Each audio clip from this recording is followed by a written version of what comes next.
I'm in search of conversation guests. If you are interested or know someone that might be interested, please contact me directly. Thank you. Long nights with two lights flickering, blistering feet, walking through the desert heat, frozen solid fermata, holding my cold heartbeat. This sustains a smile for me, maintains a mind state that I can relate to peace, and that intrigues the child in me.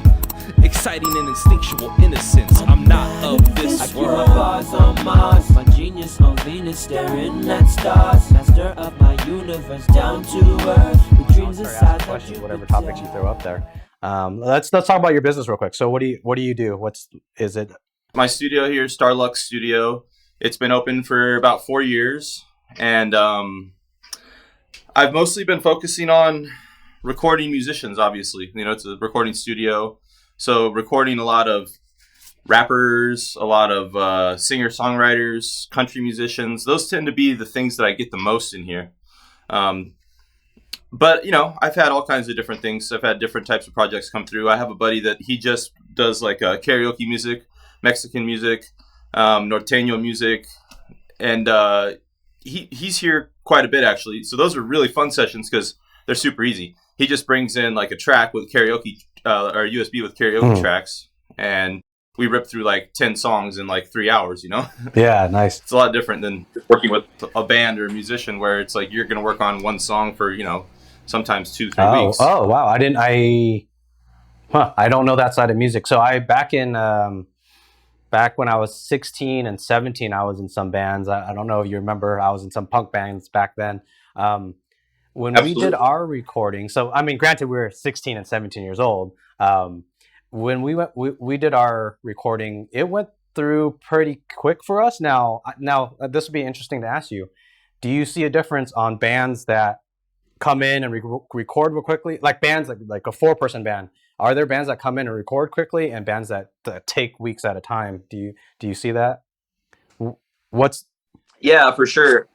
That's an interesting topic in itself right there, for sure. Basically, the more prepared people are, the easier the process can go, is typically what I would say. So like what I mean by that isn't necessarily like everybody is like so great, but the thing is that everyone is so used to playing together, And if you get a group of guys that are used to playing shows, and they'll play together, every week, they'll practice and they'll play a show every week, or maybe sometimes even more. They're just so used to it. Those can usually be the easiest people to record because they come in and they play it like a show and they know what they want. It gets into where the curiosity and people being perfectionists can really take the time that it takes to do it and just flatten it out and turn it into like hitting the brakes sort of. And there's a lot of times where people will come back a week later and say, we've been working on a song for a week, and they'll come in a week later and they'll say, I want to start over, and then we'll completely start over because maybe they changed up how a rhythm's played or something. And then another week goes by and the same thing. I want to start over. I have a kid right now that I'm working with, a kid named Trevor, and he's funny. He's one of the greatest musicians that I've ever met, one of the greatest songwriters I've ever met. He's only 19 too, and the kid's a phenomenal guitar player and singer. But he's done that a few times where he's working on a song. He comes in a week later and he's like, I want to start over. I go, all right, I trust you. You know what you're doing, kid. What do you want to do? What do you want to start over? You want to start everything over? Okay, start everything over. And then another week later, let's start over. And at that point, I'm kind of like, well, if we're starting over, I'm gonna approach it differently too. I'm gonna think about maybe how I'm recording it differently. Like we were recording in this room, the song in particular I'm talking about recently. We were recording in this room for a couple weeks. And then when he wanted to start over for the third time, I said, let's switch rooms. Let's get a different sound. If there's something happening where if the client isn't necessarily happy with how it's sounding, maybe it's their performance, but also maybe there's an overall, sound that's happening or not happening that they're looking for. So I try to play along with it and say, okay, if we're starting over, we want it to be better. We want to be, increasing the quality. So let's experiment a little bit. And for him, it's he gets a bit more leeway than most people do because it's really a passion thing, a love of recording his great music because I don't charge the kid, Oh, nice. So it's like, you want to come in and record? We got time. With most people, if they're paying an hourly rate, they're not going to start over after a week's worth of work. Yeah, I remember back when I was 17. It was. I want to say we had a 3 hour block to do like a 10 song set recorded, and the good news for us because we practice like 4 times a week, 5 times a week. So we as far as I remembered, I mean, every song we were pretty much rarely had an issue. Once in a while the drummer might say, "Oh, this, I want to redo that." Something happened, but I don't remember us maybe twice. I think 2 songs we had to redo. Where the other 8 songs, if I remember correctly, was straight one take. Now, granted, we were 17. When I listen to that album nowadays, oh, it's terrible. It's freaking terrible. Does your is your studio set up mostly? Is your attraction for recording? Are people recording strictly, or maybe for practicing? What's your focus mainly? Yeah, mostly recording. I have had people hit me up and wanting to use it as a practice facility, and I'm willing to work with people on that if they need a place to practice. Not generally as like a regular thing, like every week you're going to be here on this day practicing for this time or whatever. But if it's a buddy or somebody that I can help out that just needs a little practice space to go over something, that's not a big deal. And I have offered before people could practice and I could record their practice too. So if they get some ideas that are spontaneous and they want to hear them later, they can actually, reference that. So yeah. Okay, talk about your background and what you think you bring to the table when it comes to a recording studio, like your musical background. Yeah, good question, man. It's funny, like when I talk about recording, I talk to people about this quite a bit, especially younger people that come in and they're trying to learn how to engineer, produce. And I started doing this when I was young. I started doing it when I was 16. And actually, the first studio that I ever really worked at was with Steve Diaz. Yeah. Okay. Over at his house. So, wait a minute. Yeah, what age were you? Because me and him were in a band for a while. Yeah, I remember that. Okay. Just after high school. Okay. I think I'm a little bit younger than you. I think, right? I don't remember. I graduated in 2001. Okay, I graduated. Okay, yeah, so just a little bit. And so I went to Grossmont College. I started going to Grossmont College when I was actually like 16, when I was in high school still. Our guitar teacher at the time, Dan Wright, he was a hilarious. All right, you remember him at all? Yeah. Total nut job. I thought from what I remember, I thought the guitar class was unfortunately canceled after 2000. Does that sound right to you? No, it was definitely still going in 2001, but Mr. Wright got fired and they brought in another teacher. Yeah, so he was fired and they brought in a guy named Steve Lawrence, who was also a guitar player. They're both students of Fred Benedetti's. So I don't know if you know who Fred Benedetti is. Oh. No. So no. Fred is like a really highly respected classical guitar player here in San Diego. And he studied with Celine Romero, and he did a masterclass with the famous Andres Segovia. So he was very well respected here in town as a classical player. And I started studying classical in high school with Dan, and that's what got me going to Grossmont College when I was in high school. So me and Jason Tucker, and Tucker I think was your age, I want to say. Yeah, he was. Yep. Yeah, so he was a little older, and Mr. Wright would let us ditch 6-period guitar to go take guitar at Grossmont College. Oh, that's so awesome. Yeah, it was awesome because it was like me and Tucker were both like, he was a better player than I was, but I was just I remember I was excelling at a little bit of maybe a better rate than some of the other kids, and Mr. Wright was just saying, this is a waste of time. Just go to the college and take classes with my teacher, wow. Fred. So I started doing that, and then coincidentally, I also started doing an audio recording class up there called Audio Studio Operations, and that was a night class. So I was just kind of going to the college while I was still in high school and learning how to record and play guitar better and stuff. And that's when, after high school, Steve was doing his studio thing, because remember he had the cool practice room you guys played in that garage. That huge. I mean, it was probably I don't remember. I'm gonna guess like probably 40 foot by 15 foot. Yeah. And it was vaulted, like not vaulted, but a really high ceiling. Like I think it was probably a 15-foot ceiling or something. It was massive. So, it was just like, I remember being a kid and going over there and jamming and being like, who has this? What kid has this? You know? So fun. Yeah, it was awesome, man. That was a great childhood for me. Yeah. Yeah, I remember Mr. Wright. That's awesome. That I'm so interested. That's interesting. You also knew where Mr. Wright's teacher was, that's pretty cool. And so was the. Oh, go ahead. No. So Mr. Wright letting you and Tucker go to college for music classes, was that during 1999 or 2001? Yeah, that would have been 99, 2000. Yeah, for sure. That would have been Mr. Wright's last year, and Jason in your 2000. senior year, and it would have been my junior year. Yeah, I remember Jason being really good. Yeah, he excelled. Like it was pretty crazy. I actually reached out to him to do a podcast, and he wants to. We just haven't set a date yet. Okay. Yeah. When's the last time you talked to him? I haven't seen the guy in a million years. Maybe just me online, either. like, Facebook, like, Just hey, Facebook. what's up, Yeah. Happy birthday, whatever.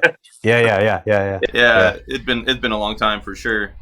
Yeah. So chronologically, take me back to after Steve Diaz, and then what did you do? Well, yeah. After? So this kind of leads into the Steve Diaz thing, because after high school, I want to say I was probably 21, 22 or whatever when I started recording with Steve over there, and he had he had the room still going, and he was recording on a little 8-track. I think he had a BR8. I want to say it was called like a Boss BR8, and I had another one, a Boss. I think it was like a BR 549. I don't know, something like that. Bunch of numbers and letters, and it was another digital 8-track kind of a thing, And I had that. He had that. If we put it together, we could record like 16 tracks. So we started doing that. I started coming over there and recording some pop punk bands with him and stuff. And it was interesting to me. And you'll love me to say this. I hated pop punk music in high school. I really didn't like it at all. all you got punk bands and stuff. And I'm not gonna say like I didn't enjoy listening to you guys play, because it was fun to see live music and it was cool. But it just wasn't my thing. But in all, I can listen back to music from back then and actually think, hey, compared to what's on the radio right now, this actually sounds pretty freaking good. But regardless, it taught me a very valuable lesson really early on that I still think is a super important lesson for anyone in this industry, or probably any industry. And that was learning how to try to make good decisions and good production decisions and recording decisions on music that you don't necessarily like, and being able to try to immerse yourself in it and do your best, even though it's not your thing. Oh, that's huge. Yeah. Yeah, and as a studio guy, that was like, I face that more often than I face really good music. I have people sometimes that come in here that are horrible. I mean, that are just bad, and that will probably never be good. And I know that's probably a sad thing to say, because I'm also a music teacher, but there just is, sometimes there's a level of delusion, and that's what I'm really talking about here, is people that are delusional enough to think that they're some kind of gift to the world of music, and they suck, and they're not trying to get better, okay? But that's probably a key thing, that they're not trying to get better. Right. They're delusioned, and yeah, that's huge. So I face that a lot, right? And at the same time, though, I don't care. I don't care if somebody's great. I don't care if they suck. If they're in here and they want to record, I'm going to do my best that I can. I'm going to try to kill it. I'm going to try to make them sound as great as I possibly can. So, just to have that lesson really early on, that it was not necessarily, you don't have to necessarily like the music that you're recording or making, but you should like the process, and you should try your best to do a good job. Yeah, totally. There's huge parallels to that. I mean, I've been a programmer for 15 years, so I do like C# is the language I program in. There's like other languages, like even JavaScript, which is depending whether you want to say it's object-oriented programming or not. There's C programming, but I could be a maximalist, I guess, and just look at C# only and not take a look at JavaScript. but I'm missing out on that whole world of what they're developing. Yeah. So kind of like your music thing, I could see a huge parallel. Just open your mind, learn, accept other things, be a little bit maybe empathetic at times, and you'll grow as a person too. Actually, take me a little bit back during maybe Mr. Wright's time when. Actually, heck, even back to when you learned. When did you pick up a guitar, or when did you start loving music? Good question, man. So, Mr. Wright was the first guitar teacher I ever had, and he was. Me too. Oh, nice. That's so cool. He was so good, right? Yeah, he was awesome. You know what the thing about him? He had a passion for himself. It was easy to see that he loved music. He loved guitar. But he also wanted to share that passion. You could see it. So that to me, that's one of the important features to a great teacher. Now, I think another feature to a teacher is they can't be too grandiose. Like if I'm a crappy guitar player and I could, like, if I had a scale of 1 to 10 and we kind of know I'm kind of crappy, I could only reach a 6 out of 10. Like that's going to be the best I could do. Like maybe I'll give myself a 7 out of 10. But if it was, I'm just using Mr. Wright for example. If he was the type of person to say, "Hey, let's get you to a 10 out of 10," I'd be like, now knowing what I know now, I think that wouldn't be a good thing. But anyways, no, he was a great teacher. He never pushed people over the board too, from what I remember. So. Yeah, he was the first person that I ever met as a player that made being a great player seem like a possibility and seem accessible, you know, because he seemed like a pretty normal guy. I mean, he was pretty buttoned down and took himself really seriously when he started. Yeah, he did. You know, yep, wearing ties and stuff compared to the last year where he was wearing Birkenstocks and throwing things across the room and, you know, on drugs at school and, you know, all kinds of bad places you don't want to go as a teacher or as a human being. But regardless, he was a real dude. He was a real guy. And when I saw him play the first day of class, I still remember he was playing the piece Leyenda, Asturias it's called. It's a amazing piece. And it's oh shoot, I'm like I don't even have an acoustic in here, but it's the one. Oh yeah, okay, yeah, I can hear it. Yeah, I remember that song. Yeah, so he was playing that on like day 1 of class, right? And yep, I'd never heard anything like that. I'd never seen anybody play Spanish classical guitar, and I just was like, "What the is this?" You know, this seems like the coolest thing I've ever seen. And that really was just like a life-changing moment. I mean, not that that day I devoted myself to the guitar and I practiced 9 hours a day, but I didn't know this, but it provided me with a direction that I wanted to go in. And I wasn't very good at school. I didn't care about school at all. But I did good at guitar, so having that 1A in every semester, you know, helped my GPA a little bit. Yeah. But yeah. So after, go ahead.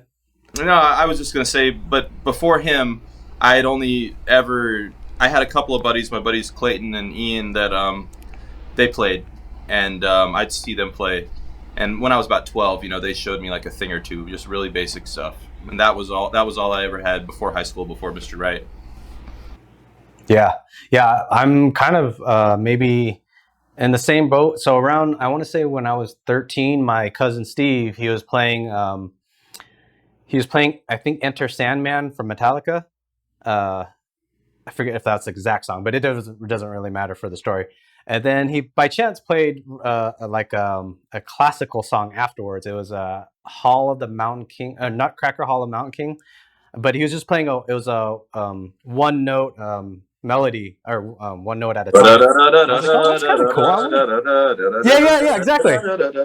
Yeah, exactly. In the Hall of the Mountain King, huh? Edvard Grieg. Yeah, I heard that and I was like, I want to learn that. So he showed me, and that was it. That was the start. Just I wanted to learn that. And then afterwards, I heard Enter Sandman. I was like, yeah, I'll learn that. You show me. And then That was pretty easy because, I mean, at least the easy version. I don't know if there's a hard version on that one. So that was it. Those two songs. Then I just started creating my own music, kind of crappy music, whatever. But it was for the love of music for me. Yeah. And then it wasn't until 13, 14, I think 14. I don't know if you remember Daniel Cease. He was in my year. He was a drummer. Sounds familiar. And then there was Robert Lewis and Devin Schlichting. So we created a band, and I'm so fortunate. Those three guys are freaking. They're good. They're like, Devin's great on the guitar. Rob is amazing on the bass. Dan is amazing on the drums. Like all three of them. I was the oddball out, like holding them down. I felt like, but it was just a great experience to be introduced into music, to play in a band. Now let me throw this question that I love to ask about music. When you play in a band, do you have a magical feeling when you connect with the drummer, the bassist, the singer? Is there any, or do you get it, or how would you explain it? Yeah. Ideally, you do. I think there's moments where this will sound totally crazy, man, but there's been moments where I was playing and I could just kind of close my eyes and visualize. This will sound crazy once again. Visualize that I'm surfing down a big wave and dodging obstacles, almost like shooting a pier. You know, like here's a problem over here. If my fingers go there, that's a problem. But there's a solution. I'm gonna play this way instead and navigate my way through a song like that. Like totally like existential connection playing, and that's more like an experience I had playing bass, playing like death metal and thrash, like stuff that was very challenging to me that I couldn't keep up with if I was going to play guitar in the band. But as a bass player, I could, because I had the classical fingers. I could play fast, and I could kind of find my way around a little bit with my left hand. Yeah. When I had experiences like that where I didn't really know what I was doing, and if the band stopped, I wouldn't be able to keep playing. I wouldn't be able to play the song by myself. But because of the energy of the band coming together and the want to not hit that obstacle, but to find that way around and get to the next part, yeah, total magic. I mean, unexplainable experiences when it all works out. But I did rare. I did a podcast with Rick. He's a friend of mine.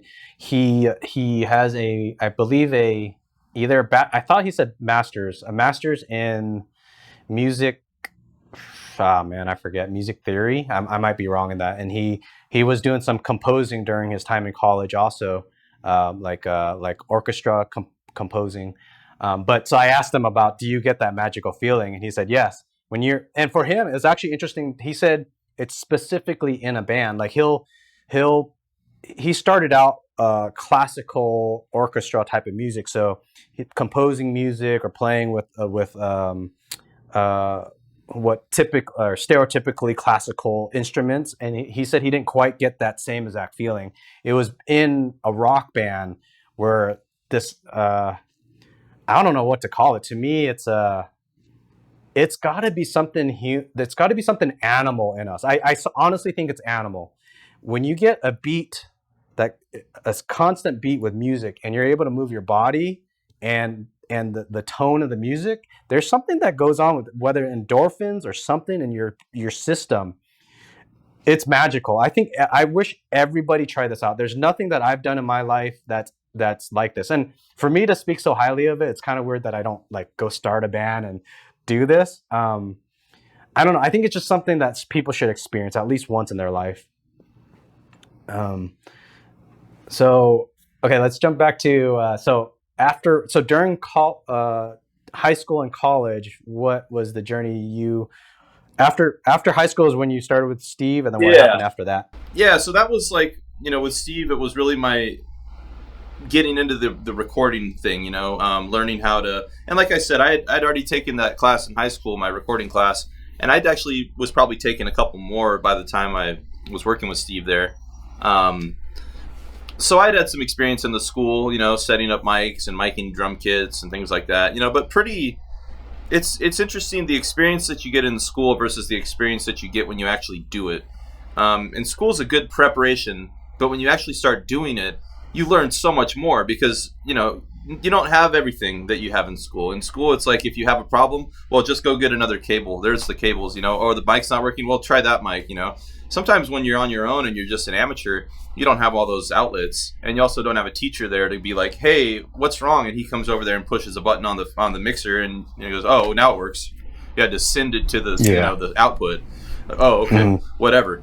And so actually doing it with Steve, or even after Steve, me and my buddy had a studio together in Spring Valley. My buddy Zach Kaufman, and having to kind of be like a head engineer and be able to solve problems and just make it work no matter what. Don't look like an idiot in front of your clients, whether they're paid or it's unpaid or whatever. You're just helping friends out or having fun, but find a way to make it work and expect that stuff's going to go weird, and just learn how to kind of go with the flow in that, and try to be okay with experimenting, and remember that it's all art anyways, and there's not really a right way or a wrong way so much, but just get out there and do it. Doing that is like the most amazing way to learn. So with Steve, that was my first introduction to actually doing it and working with bands. And to me, it was like I knew a certain amount and Steve knew a certain amount, and whatever he knew, I felt like it was stuff that I could benefit from, and it helped me out too. I don't know if anything I knew ever helped him out, but I was trying to definitely take, because he had more experience in that world than I did at that time. So I was definitely trying to be like a sponge and learn how to do it. Very much. Yeah.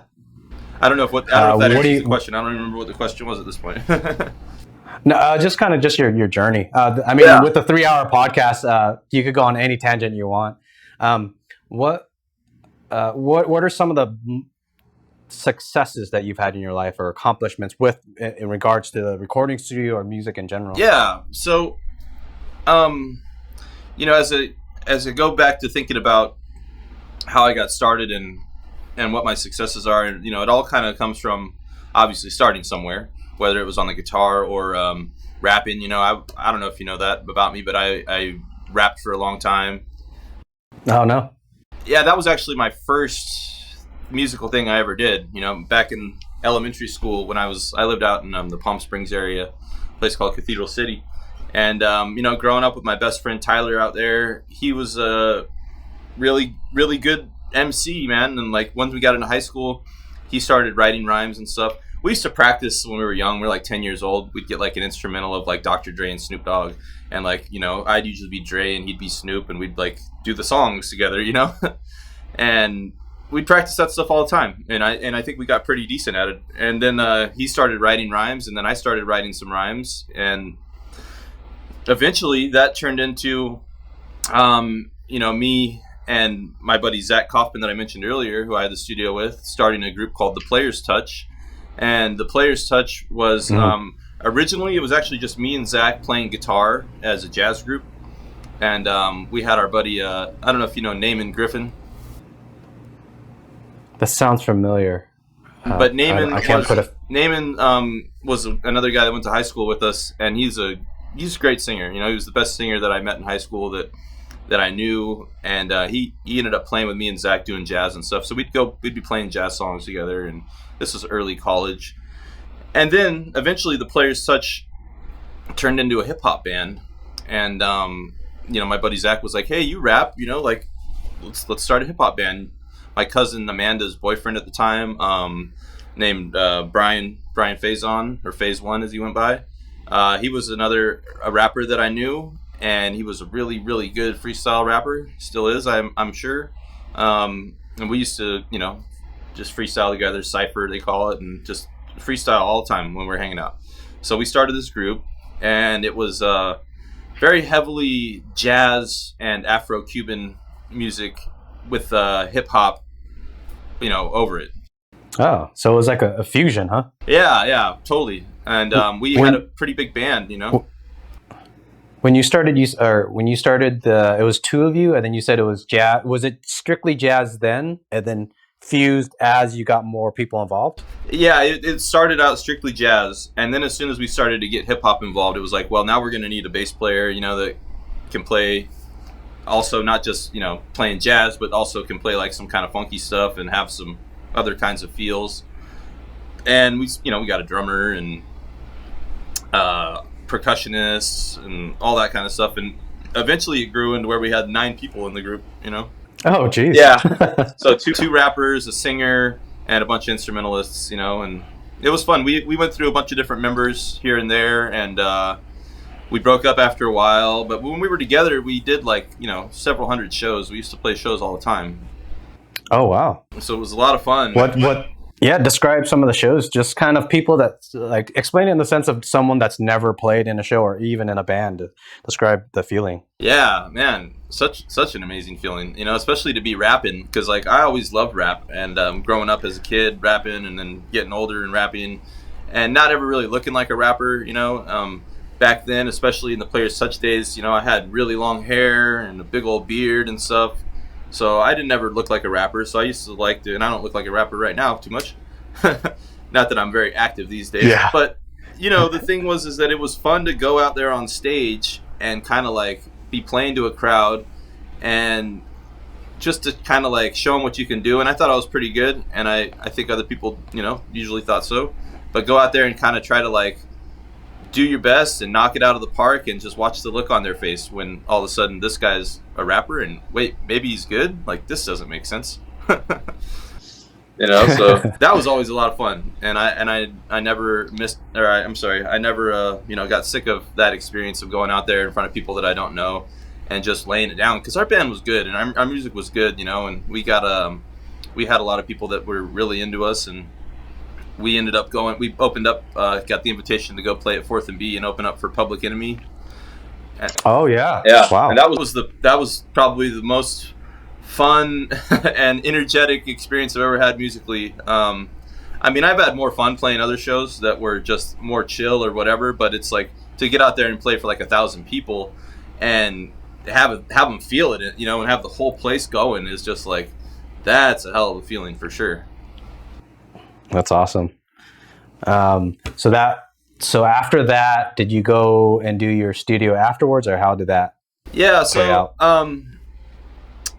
With the Players Touch stuff, we broke up after probably about 4 years. We were together about 4 years, and we broke up, and eventually we reformed, and that was about when I was starting to do the second studio that I ever did. I always say the first studio was with Steve, working at Steve's studio. That was the first studio that I ever worked at or helped operate, And then the second one with my buddy Zach in Spring Valley. His parents have a building out there. His dad has an office, an electrical office, and a bunch of extra space there, so we were able to set up studio there and do recording. So as we got back together, as the Players Touch kind of came back together, the reason we came back together was actually for that Public Enemy show, because we'd been broken up, and my buddy Tommy Jennings was the general manager at 4th and B at the time, and he kept saying, "Hey man, you guys are badass. I want to get you guys out in front of a big crowd. Let's do a show, And it was well, we're broken up, but he was hitting me up in April, And he's well, come on, when can you do a show? Get it together. When can you do a show? And I'm next year, January. We're ready in January. Whatever. Just kind of throwing it out there, leave me alone, dude. Come on. Not that I didn't want to do the show, but with bands that break up and then you're trying to get back together, there's different amounts of drama and difficulty that all that comes with. And then what do you know, man? New Year's Day, he calls me up and he's you ready? And I'm just dang, all right, man, you were on this. You hit me up on New Year's Day. Yeah, all right, let's do it. He's I got Public Enemy. You want to play with Public Enemy? I'm yep, let's do it. So I got the guys together, and we the band that we played with for that show was just some friends of ours that really, really outstanding musicians, but they weren't part of our band previously. Well, actually, the bass player Omar Lopez, he was in the Players Touch before that, so he came in and played with us in that Public Enemy show. But yeah, we got it together real quick. We did that show, and just kind of like that feeling, it was amazing after that show, feeling like, wow, like what's next? What are we going to do next? Like it just felt like the whole world was opened up, and who knows like what the next show is going to be and who's going to hear us, and maybe there's going to be some sort of energy that builds from this. And turned out that never really happened, but just the feeling of having the excitement of it might happen, that was pretty fun. Oh yeah, I mean, well, even just the story itself, I think we humans, we tend to try to look at the next big obstacle or the next big accomplishment. Yeah. When that previous accomplishment was already fantastic, that was maybe a once in a lifetime experience. Maybe. Yeah, it was. Yeah. Unless it happens again sometime, but basically at that time, it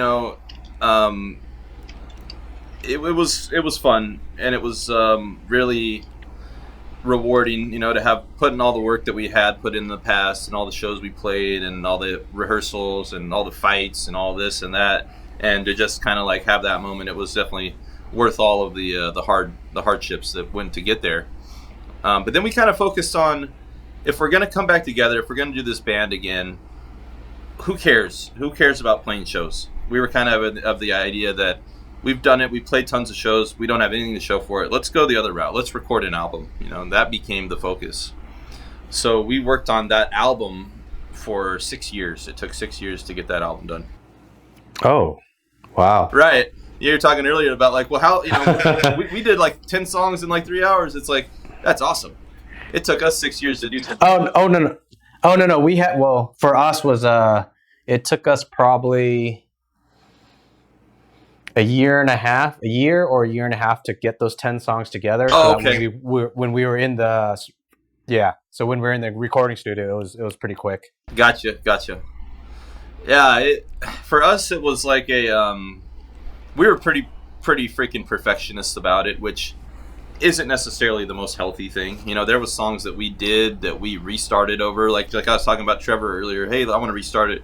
And happened with us several times. We'd have a song, and maybe the song had felt like it had been done for like a year, and we're working on other stuff now. But now it's like, this new stuff is sounding better than the old stuff. We got to like, somehow there's a new energy we have, or maybe there's new techniques, because I'm also producing the album. And as you learn as an engineer or producer, as you learn your craft, you get better. It can be, when you go back and listen to your old stuff, it can be pretty revealing about how much you've actually learned. So often it'll be like, well, let's restart. Let's do it again. Some songs a few times, and some never could be redone. There was some of them that just, the energy was captured perfectly the first time, and it, just lay some new vocals on it, and the song's good to go. Because when we did record our vocals, we did our rap vocals at a studio called Sound Collage in downtown San Diego, with some really, really great engineers out there. Brandon, I can't remember Brandon's last name, but Brandon and Rashad and Kyle. These guys at Sound Collage, they are true professionals, amazing, just amazing guys anyways. They do a lot of community outreach stuff with kids and teaching workshops and stuff like that. So just really good guys anyways, Sound Collage in San Diego. I'm a studio here, I run a studio, and I have no problem saying, if you go do business with those guys, you're going to be happy with what you get, They're just amazing people. So wow. Definitely all the love to those guys. But yeah, we did our vocals out there. So by the time we finished the album, the vocals were kind of like the last thing to do. We'd gotten all the instrumentation done, and one of my, talking about something you brought up a little bit earlier, my biggest accomplishments in music, one of them was definitely that album, just getting it done. The goal was to put out an album that I considered to be something that I could listen to, and that I would want to listen to and put into my list of maybe classic hip-hop albums of all time. And I know that's a lofty goal, but hey, if you're gonna go spend 6 years on it, you might want to listen to it afterwards, hopefully. If you finish it and you're like, yeah, we didn't really do that good, that would be a sad thing. But one of the things that ended up taking so long on it too, and it was a huge accomplishment, was getting a guy named Robert Bubby Lewis to play on the album. And Bubby I think he's the best bass player in the world. It's like him or Thundercat. Like, I don't know if you've heard of Thundercat or Bubby, but check those guys out. I think they're just phenomenal, next level. Like your favorite bass player probably listens to these guys, that kind of thing.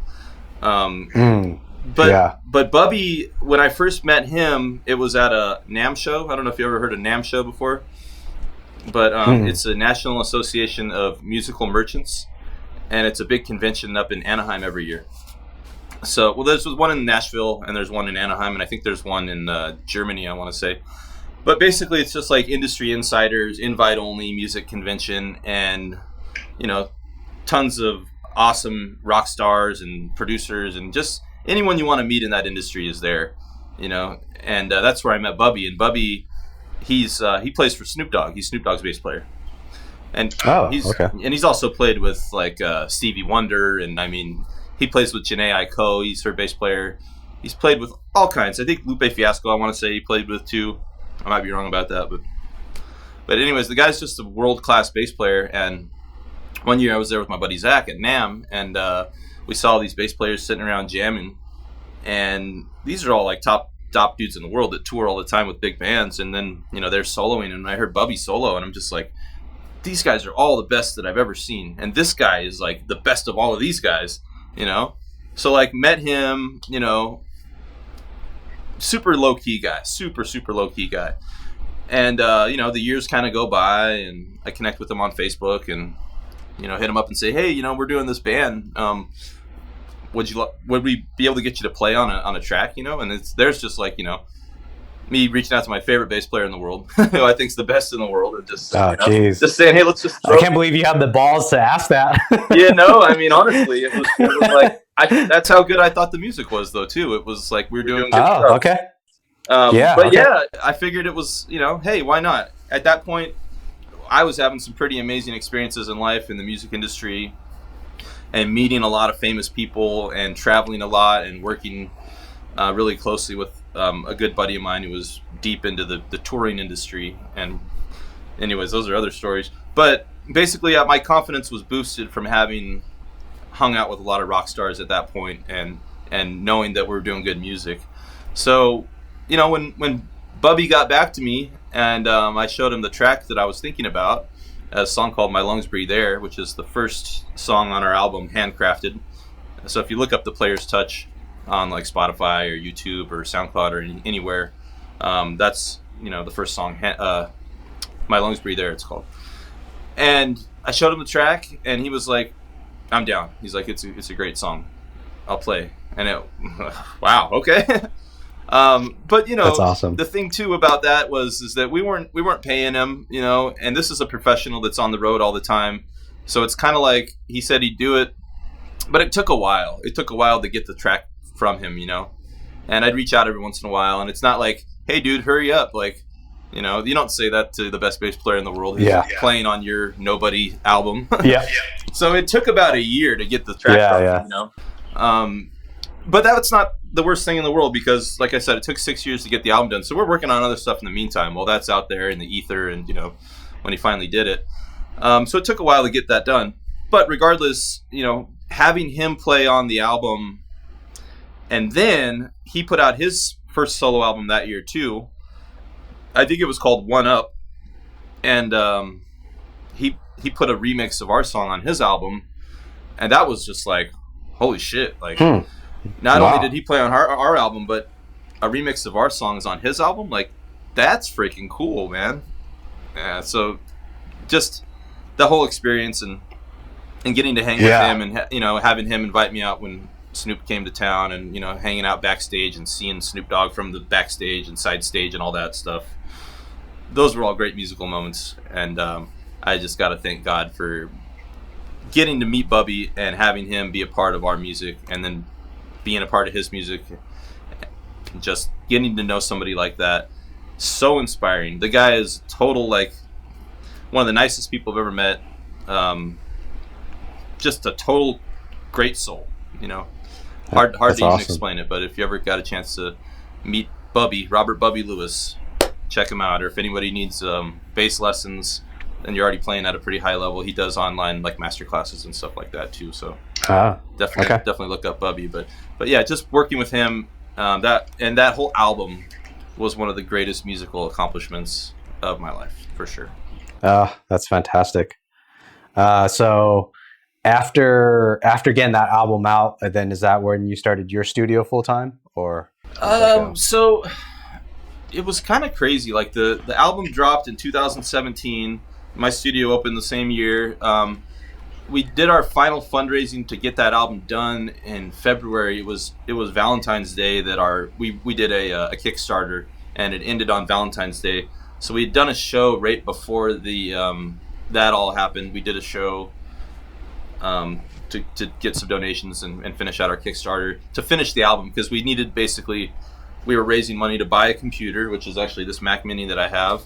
Buy a computer so I could finish producing the album, because it was going way beyond the capabilities of the computer I was using before that, with just how much multi-track stuff we were doing, and get the album mastered, and we got it mastered from what was the place called now? I can't remember the guy's name who he didn't master it, but we sent it to his studio, and his assistant mastered our album. But basically, like, it was mastered through like some of the same equipment of like some of the greatest albums in history, So that was really fun to have our songs being passed through that same equipment that, classic albums like Blood Sugar Sex Magic and like different Slayer albums, and I mean, just like look at the list and you're like, holy shit, like all that our stuff went through the same equipment as that. Sweet, But that was like $1,000, but we did the fundraiser for that. And then I started the studio in November. So from February, then we finished up that album. And basically it was kind of crazy because we knew that the band wasn't ever going to play another show probably. We ended up doing a couple more shows, but it wasn't our focus. The focus was to get the album done, and getting the album done created a lot of strain within the band. And it was only 3 of us left at that time. It was me, my buddy Zach, working on the music together, and Brian, the other rapper. Basically, we got that all done. We stopped doing studio stuff over there, the place we were at in Spring Valley. And then the place that I'm in right now, Star Lux, this was built by some guys that were actually clients of ours at that studio that we were at in Spring Valley. These guys, Twine Stars was their group. Nice guys, interesting guys. They built this studio here. This is on El Cajon Boulevard, where we're at right now, 73rd Street and El Cajon Boulevard. And it's in an office building. I'm on the second floor of an office building that has a studio built into it. And they built the studio here. They were clients of mine at the time when they built it. And I was supposed to actually run this place. So I consulted for them. I helped them get the idea of what they needed together, the gear.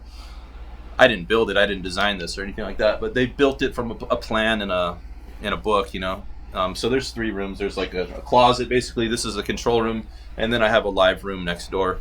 And I can take some shots in that if you want, and send you those things too. But so they built it. I was supposed to run it. And when they ended up finishing the construction and they got it all done, they just gave it to somebody else and let them run it. And I was, that kind of pissed me off a bit because it was supposed to be my studio. Anyways, regardless, years go by. This is like a couple years. See, we started working with those guys before 2017. It was probably like 2015, I want to say. And then this place, I kept checking in on it over the years, and it was never available. There was always somebody in here using it, renting it out. And then finally one day I came here to the office building, and it was vacant. And I got in back then in 2017, November, and I opened up in November 6, 2017. That's when the fire inspector came and checked it out, and my business permit was okayed. But that was about generally the same time as I started doing this studio. And then, let me see. Yeah, then basically after that, I just started to try to, become as legitimate a business as I could. I got my business license, got out there on Yelp, started doing promotions on Facebook and Instagram and buying ad space and things like that. And just having a go at trying to be a legitimate business and, Yeah. Well, from your experience of running that studio, what are some of the big advices, maybe for a customer that's thinking about choosing a studio? What would you suggest for them? Like as far as reasons to like come here and work with me? Or either, that, and or say they live in Florida and they can't come to you. What should they be looking for to choose a good studio? Yeah, that's a good question.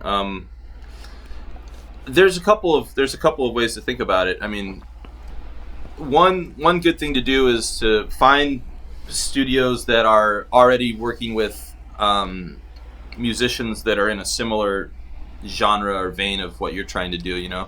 Okay. If you have some buddies in a band, or you know of a local band, and you listen to their stuff and you're like, this sounds good, like whatever's happening in the studio, there's like a glue that's bringing it together and it sounds like a great sound. I'd look for that kind of stuff. Whatever you're trying to do, see if you can find those people that are making that sound and work with them. Don't be afraid to aim high. Don't be afraid to go to the best studio in town and then see what the rates are like, and you might be surprised. I mean, there's studios here in town that have the same hourly rate as me that have, $500,000 or $2 million worth of gear. My place is pretty, it's pretty budget compared to that. I've put everything I've gotten into it, Yeah. but it's hard to compete with some of those guys on that level, and then there's the other level of being able to work with the engineer and being able to work with the producer. I've had pretty good luck with the people that I work with, where they like to work with me. They like my attitude, and they don't feel like I should say I try to make people feel like I care about their music, because I generally do. However good the music comes out, whether it's horrible music or whether it's the best thing I've ever heard, and I've had both of those experiences here, it has to sound good, and I have to try my best to make it sound as good as possible, because it's going to reflect on me either way, whether it's great or whether it's bad. So you have to find people you can work with that generally care about what they're doing.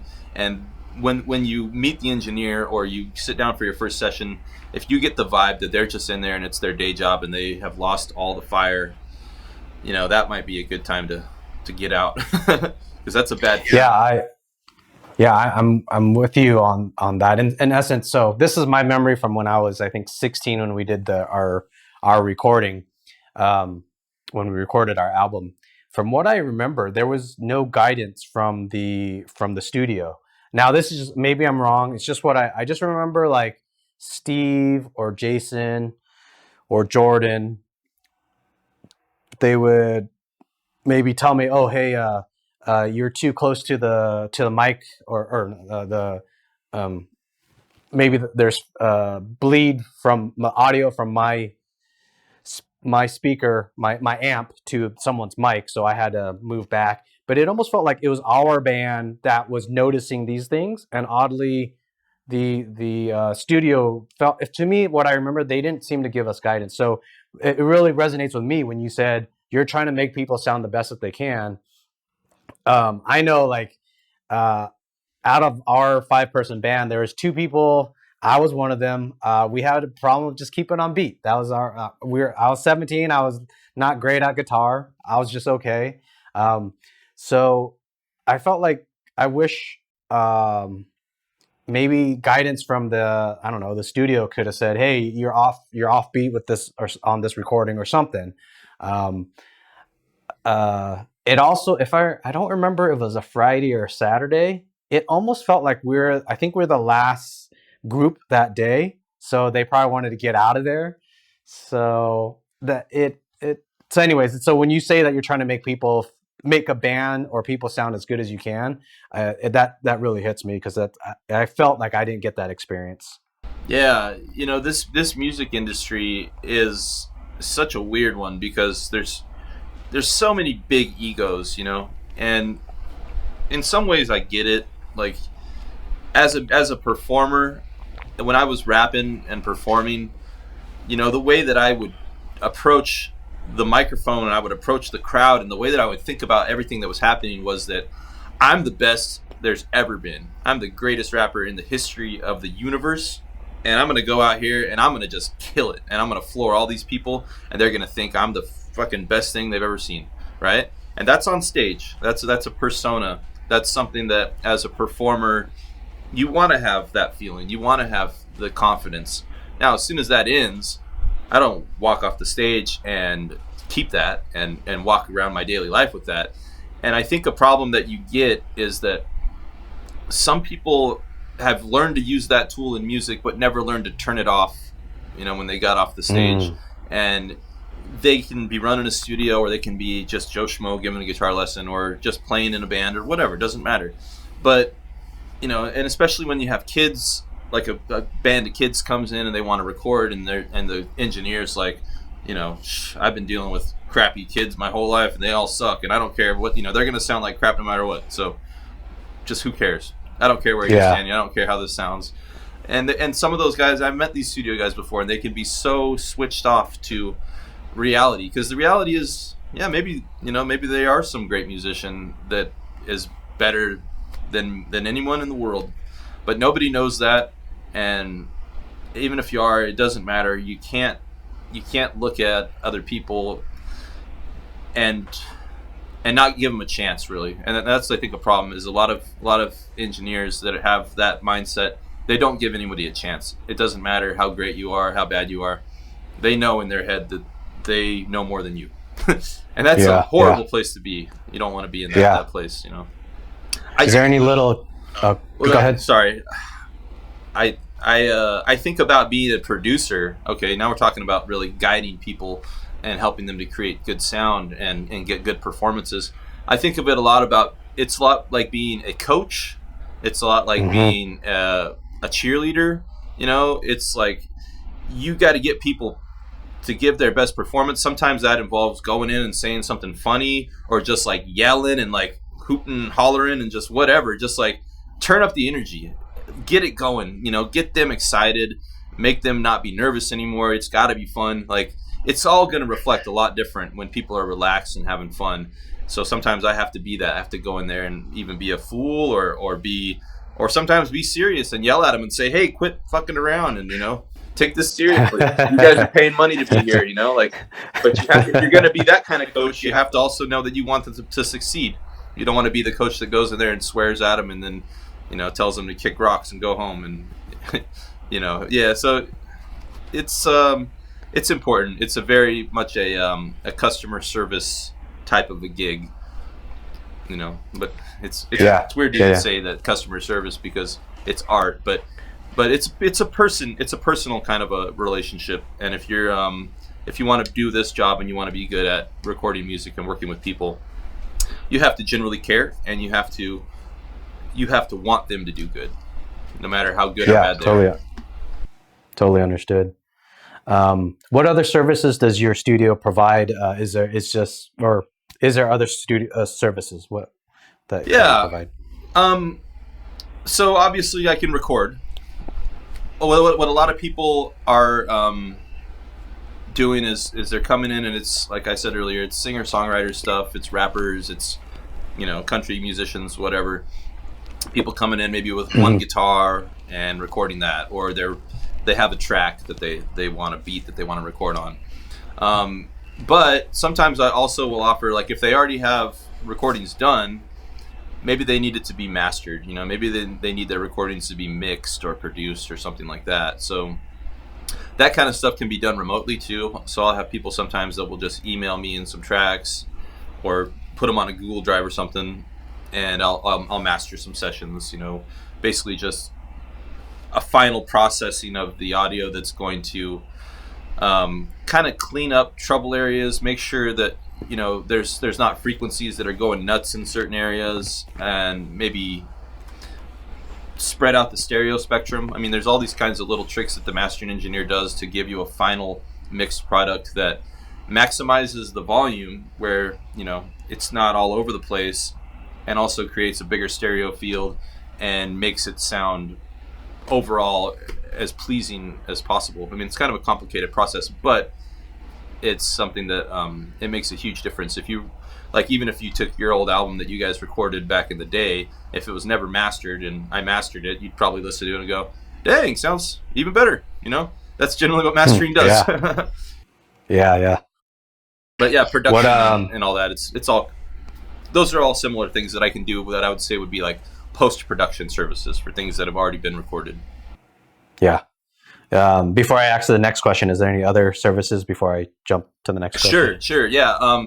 Actually, the thing that I'm trying to promote the most right now is video and making videos and editing, and I'm really trying to get into this video world. I think it's a lot of fun. I don't know if you noticed or if you saw, but yesterday I posted a video on my Instagram. I just finished a ad for my friend's barbershop in El Cajon. Oh no, I didn't see it. Yeah, check it out. It's called it's Ducky's Barbershop, but on my Instagram at Star Lux Studio. I just finished that ad. I shot it 2 weeks ago and finished my edits and just put it up yesterday. So that's stuff that I'm trying to get into right now, helping people create ads or create content. Anything I can do with the video that's gonna, help people to get their brand out there, or maybe music video, whatever. Just trying to dip my foot into that world a little bit right now. One thing I saw with COVID that impacted me the most was, when you have a recording studio, and my primary income would be teaching music lessons, and then recording clients come a little bit, it's ups and downs. It's not as frequent as, say, lesson students. They can tend to be more consistent. But regardless, when COVID hit, just all that went away, and there wasn't anyone coming in here for months and months. And basically the bills pile up and you're farther into the red and there's no more money. Oh, man. So it's like I started thinking, I'm sitting at home for months watching YouTube, and I'm like, I think this YouTube is going to take off. I don't think it's going anywhere. This video thing might be something, so I'm trying to focus as much on that as I can. And I'm also starting to expand into photography a bit as well. So my control room in here, I'm in the process of making it into a bit of a photography studio, and, just trying to be as well-rounded as I can be with this audio-visual world, Yeah. If you had to describe each type of person that might be interested in your services, meaning a band that's looking to record, when you said that commercial thing, so is that a business that's looking to advertise just any product? Sure. Yeah. Any type of product. I'll be doing a video pretty soon for a buddy of mine that has an acupuncture clinic.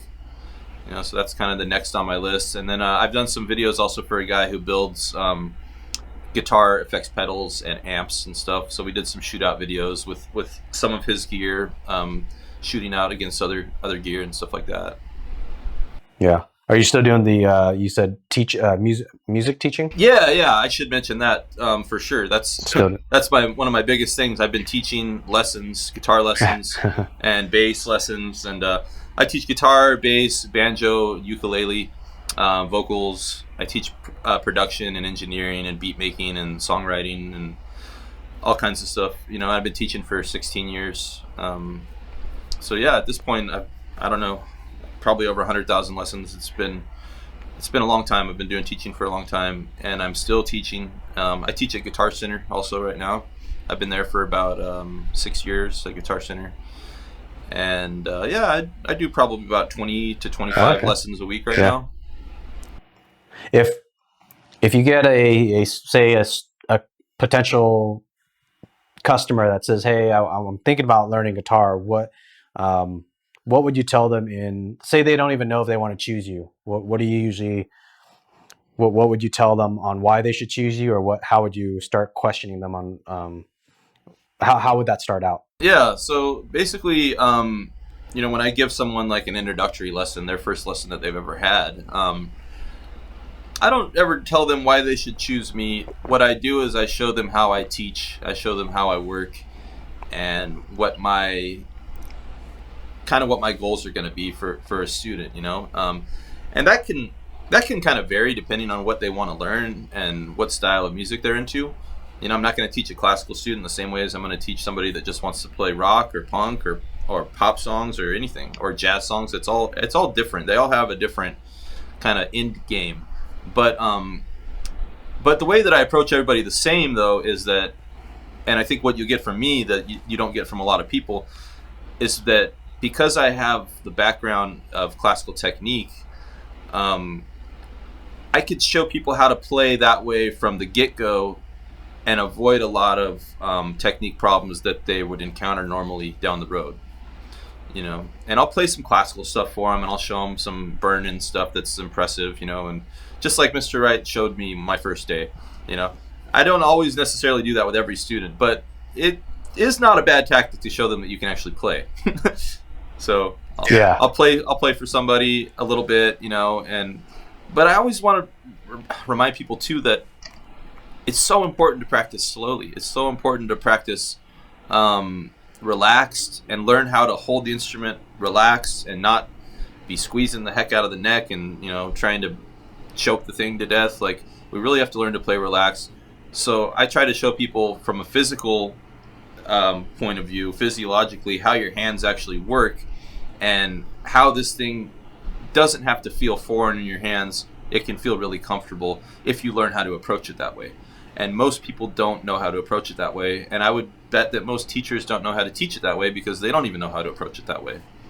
So I got super blessed and super lucky to study with the guys that I studied with, like literally world-class guys that people come from all over the world to study with. So wow. I give that to people right away. And I also, I kind of have figured out how to cut out a lot of the junk, from what you need to know in your brain to actually play the stuff that you want to play. If you want to play rock or blues, you don't need to learn how to read music. If you want to learn how to play classical music, you don't necessarily need to learn how to play a power chord. There's just certain things that, where do you want to go? Okay, we'll take you there. Are you having fun? I still always want to make sure people are having fun when we're playing and we're doing lessons. Yes. And that we're working on stuff they want to work on. So I would say, yeah, that's my approach. I try to teach people how to do it in a simple way, in a way that's relaxed and easy for them and attainable. I want to show them that it's attainable. And I want to make sure they're having fun and that it's interesting for them, because it's not about me. It's not about me having any kind of a ego trip on, hey, I learned this way. I'm a classical player. You have to learn this way. I don't care what you want to play. You're going to play the way, There are music teachers like that. And it's weird. I don't get it, Yeah, I have probably, I want to say 3 friends that after they heard me play guitar, and then they're like, oh, they want to learn to play guitar, so they went out and sought a music teacher. And unfortunately, all 3 of them somehow got turned off. My theory is they went in and they told the music teacher that they want to learn to read music. And when knowing them as a friend, I was like, it seems like you just want to learn to play music, like enjoy it. It felt to me, that's what I felt in them. But when they told me later, they told the music teacher they want to read music. I'm like, that's not exactly fun. There's a different, it depends on it depends on the person. And they didn't come off as the type of person that really enjoyed reading music to me the way they talked about playing guitar. So unfortunately, all 3 of them dropped their music teacher. So that's just when you mentioned you want to make sure that they have fun. I think that's a huge thing. I'm glad you mentioned that. I think a lot of people have the misconception that they think, well, I want to learn how to do what Liem was doing. If I know how to read music, I'll know how to do what he's doing. And that's not the case, because first of all, in order for them to play what you're playing, reading music, you'd either have to write the music out for them to play it, or they'd have to find it somewhere written out in notation. That's not going to happen, you find jazz music, classical music written out like that, notated very easily. And sure, you can find it for rock stuff and pop stuff or anything else, possibly. But it's not really how you're supposed to learn how to play that stuff, You need to learn how to feel those rhythms. If you try to learn how to play and read 16th note rhythms that have rests here and there and alternating strums, and try to learn how to do that off of a page, you're talking about an easy 5 years of getting good at reading music just to be able to approach stuff like that. Yeah. That's not the. Another thing too, and as a classical player, I love this and I hate this, but people say if you can play classical, you can play anything. And if it's somebody that's hiring me for a gig and they want to pay me money, yeah, sure. Yeah, I can play anything. I'm a classical player. I can play anything. If they say that to me, I'll go with it. I'm not going to come out and say that. But, realistically, the techniques that I know from classical can help me to play anything else. But classical, it has nothing to do with gypsy jazz, and it has nothing to do with punk rock, and it has nothing to do with Well, it kind of does with heavy metal, which is kind of weird. There is a similarity in heavy metal and classical, technique-wise, and even musically, that heavy metal could be considered maybe the new movement of classical music. But let's say you want to play country guitar or reggae or something else. It's not really going to connect with that, But there is a misconception in the public that, yeah, if you can play that, you can play anything, and I think that just has to do with somebody seeing something done at a high level that they can't do, and they think, well, obviously, yeah, this person can do anything. Look at him, It's like if you see a great athlete, you're like, this guy, he could probably play any sport, just because look at how good at baseball he is, and he can also shoot 3-pointers. Like, he could do anything. Maybe, but maybe he can't pole vault. Yeah. The podcast I did with Rick, where he went through his music degree in college. His story goes where, if I remember correctly, he went from a more a standard way of getting taught music, and then he eventually jumped into rock bands, into playing rock music, and he felt that was actually a little bit detrimental to his growth in music, because he went from like a more structured format to a I don't know, like a party format. I don't know how to call it. And then I told him, "Oh, that's interesting," because I went the opposite way. I was I was taught at home, basically, at first. The first I think three years of guitar playing for me was at home, through friends, through cousins, through family, and then I had Mr. Right for 2 or 3 years, and I felt like it was harder for me to jump from the non-structured into structured. So it was interesting where he thought it was harder his way, and I'm like, I think it's harder my way. So it was like I guess, like you're saying, I think each person may need to learn in their own way, and it's not it doesn't work. One way doesn't work for everybody. No, not at all. Yeah, and it's a lot of depending on the individual too. Like, I will teach kids how to read music a lot, and mostly because they'll learn just about anything that you tell them to learn. So it's a good thing, I think, to start someone young reading music and playing off of a page, and even regardless almost of what kind of music they want to play. Now, if they're not interested in it and you're making their lessons boring, then throw it away and don't talk about it. Don't force them to read music. But there's a lot of kids that the thing that I hear the most when they come in for lessons is, I don't know. They say, I don't know, all the time. I say, well, what makes you want to play the guitar? I don't know. Well, who's your favorite guitar player? I don't know. Can you name a guitar player? No. Well, like, what do you want to play? What songs are you listening to? I don't know. Well, what did you listen to on the way here? Anything, It's so hard to get a kid to tell you what song they want to learn. It's the weirdest damn thing in the world. But it's the weirdest damn thing in the world. Okay. I see where you're going with that. Okay, yeah. So sometimes, while we're trying to figure out what they actually want to do, well, let's do this. Let's teach you how to read music. Let's teach you some basic chords and how to read tab. I think it's important to learn how to read tab, of course, as well. But some kids just kind of, they don't know what they want to do yet. They don't know what music they want to play. There's been different times where musically I made a big change, and I started playing like country music a few years ago, and I started really listening to that and country guitar players. And I was never interested until one day I heard one of the greatest country guitar players in the world, this guy named Albert Lee. I got to meet him and see him play, and kind of another one of those like backstage access kind of thing. And I didn't know the guy was a legend. I didn't know that he toured with Eric Clapton for like 10 years, and he's a better guitar player than Eric Clapton, and all, just like insanity. When I discovered that world, it became interesting to me. But I would have never told 16-year-old Tom that he should be a country guitar player.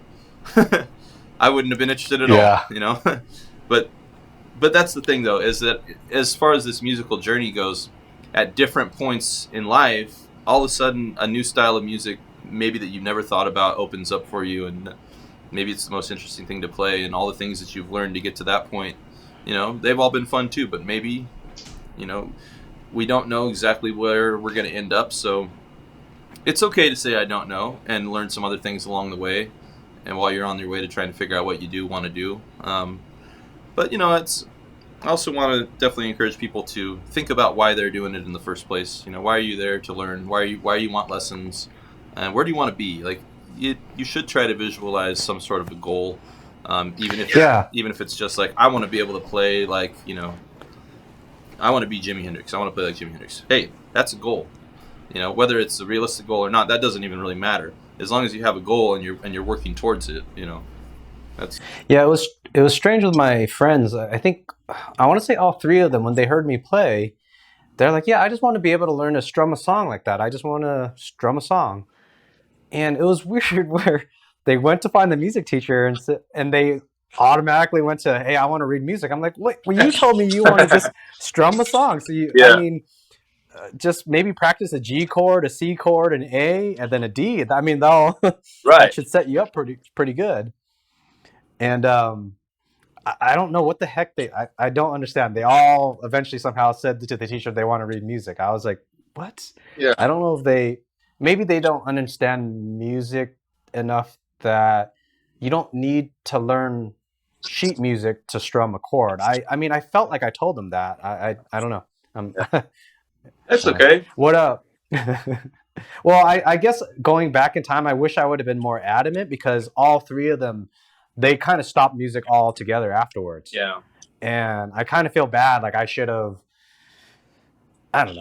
told them, hey, no, if you want, like, try to play guitar with me, or tell the music teacher you want to strum music. Yeah. That's what you want. Don't tell them you want to read music. Yeah.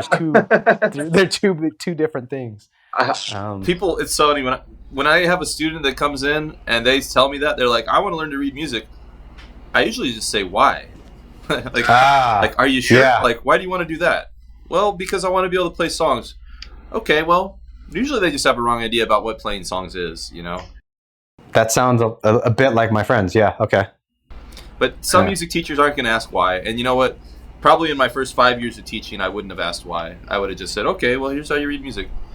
It takes a long time as a teacher to really, learn to hone your skills. Yeah, learn how to teach. That's its own skill for sure. Yeah. Where do you see your recording studio going in the next 6 months, year, 2 years, 5 years, with COVID in mind? And maybe your thoughts even with YouTube and stuff. Just where do you see it evolving? Yeah. I definitely am working to increase web presence, and I haven't been great at that in the past. So one thing I'm doing right now with my buddy Zach Kaufman, that I did the Player's Touch with and I've been playing with for a long time. He's also a fellow music teacher, and we're working on we're putting together a YouTube channel ourselves. That's what I was telling you. I'm going to be filming after this with him. We film every Monday, usually about 6:00, and we're putting together like a lessons channel. So I'm doing guitar lessons. Yeah. And basically we just, every week we focus on different things and try to make the lessons, a wide amount of information, so that if you went on the channel and checked out a bunch of lessons, they wouldn't all just be about the same thing. It's like one might be on technique, one might be on changing chords, one might be on strumming, things like that.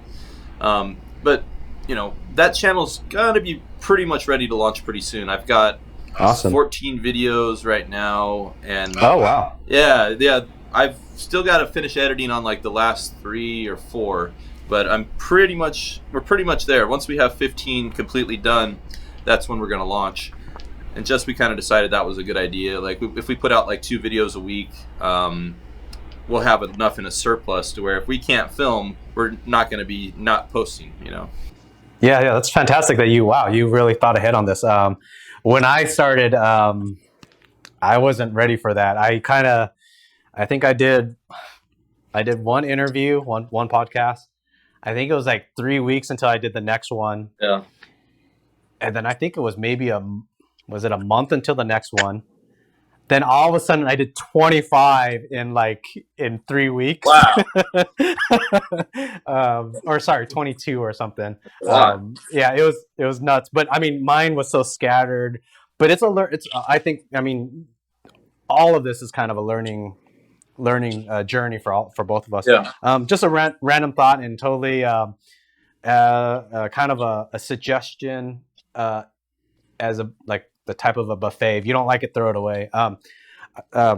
When you talked about this, you're doing your videos with teaching with music, putting on YouTube and stuff. For some reason, I was thinking about Braille skateboarding. I'll connect it. They have this YouTube channel where it's just, it seems like I forget if they do it 5 days a week, where they just film some kind of them doing silly things on skateboards. They might have someone, they might have a fan mail them a glass skateboard, and they actually test out this glass skateboard. Or they might just be, all 5 of them might be, their goal is to do a triple kickflip over this small ledge or something.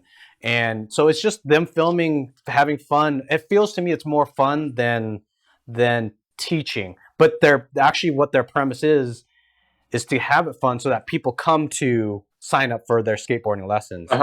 So anyways, so if that happens, kind of get your ideas going with your channel. I don't know. What do you think about what's your focus on your channel? Where do you see that? Yeah, that's a really good idea. I mean, one of the most challenging things that I find with doing this is to try to figure out a way to make it fun, and make it, I don't know if entertaining is the right word, because it's not like a sketch comedy show or something like that, but to try to make it engaging. So me and my buddy Zach, we're trying to, whenever we start filming, we try to like make each other laugh before we start talking, that way we're coming out like, that's fantastic. Not like coming out like, hey, let's do some guitar. Because I filmed some guitar lesson videos on Facebook, like, I don't know, 10 years ago or 7 years ago or something, right? And I was putting them up on Facebook. And I'd make a video, and I'd watch the video, and I'd be like, this is boring as hell. Like, I feel like the thing that I was teaching was valid, and I liked it, and I thought people would get a lot from it, but I was watching it like, this just is boring, man. Like, I don't even want to watch this, So I'm trying to like always figure out a way that we can still keep the energy up. And that's one of the reasons why I think we're trying to work on building so much content before we launch. Because who knows, maybe launch day might come and we might be like, you know what, these 4 videos, we just didn't do that good on them. Like, it's boring. Like, we can still use the idea, but let's redo the videos, whatever it is, to at least have the amount to be flexible and not be married to something, and go back in, and sure, it's going to take time to shoot and edit.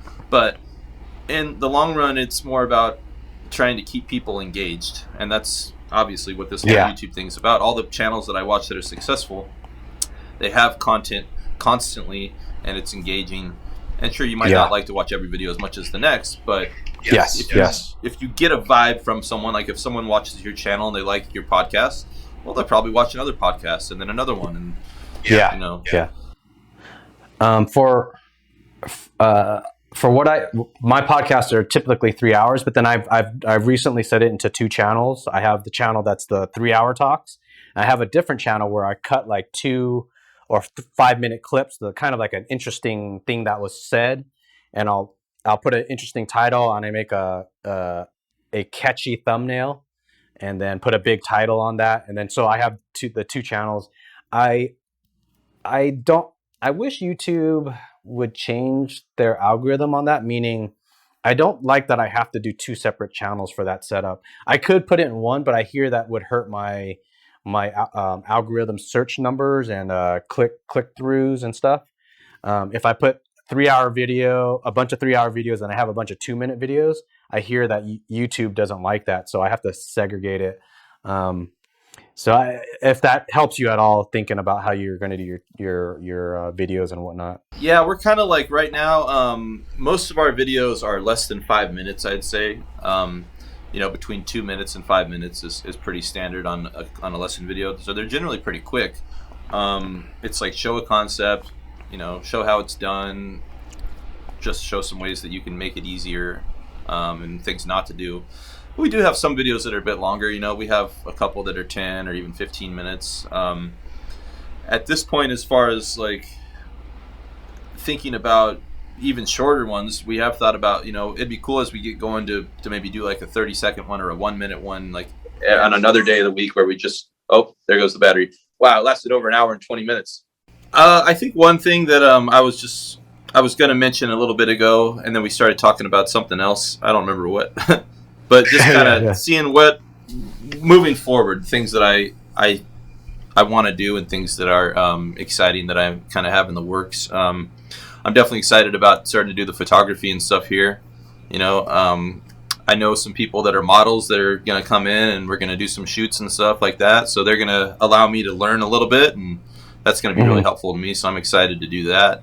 And just working with some of the clients that I have right now and doing videos for them. Like I mentioned Trevor Dickey earlier. He's a guitar player that I'm working with, and the kid's so phenomenal. I mean, like, I was just jamming with him last night. He's 19 and he just freaking plays like a tornado. It's just insane, like bluegrass and that kind of stuff and country.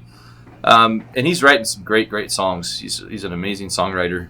So I'm looking forward to making some videos for him in the next year, the next 6 months. Trying to help him get some kind of, noticeability out there and put him online. And I actually have a video of him playing on my YouTube channel right now. It's just a little demo of him playing a Martin guitar that he's selling. So trying to help him sell that guitar.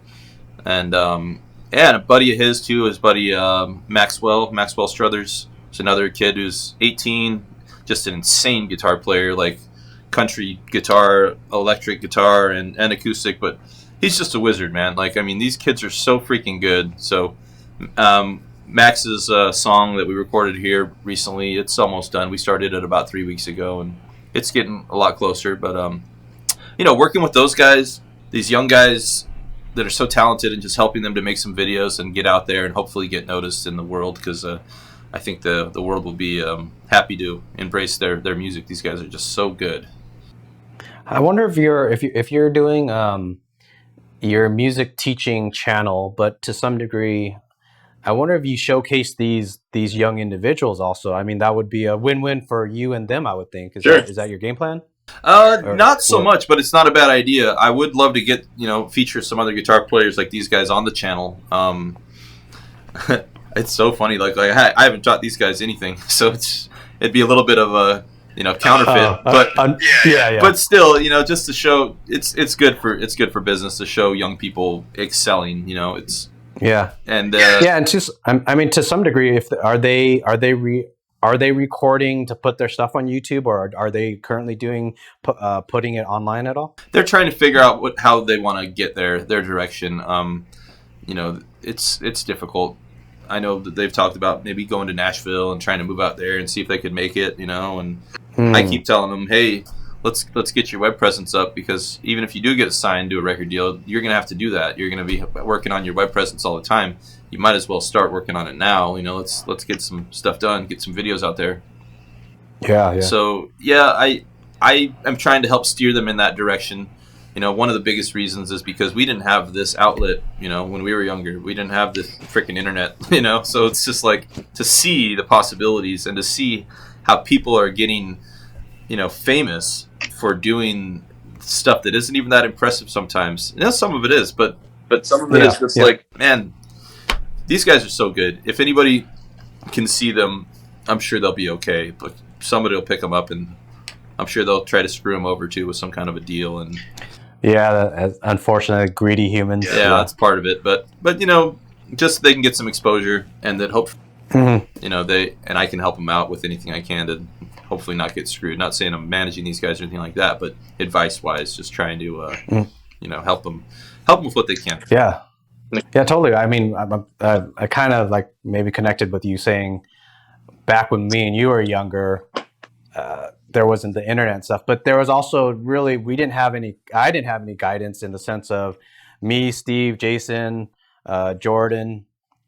We're just trying to produce music or make an album, and there was no guidance on where's the next step. How do we get our name out there? Or do we want to get our name out there? Or do we want to play more shows? Is it good to play shows? What's the, things like that. Right. Where do you see, okay, if a band comes into your shop, what do you see some good and bad things that bands, if they want to record, what's some good things that they should do, things that they shouldn't do? Yeah, very good question. The most important thing is practice, obviously. Make sure that you really have it down. And I mean, like, really, really have it down.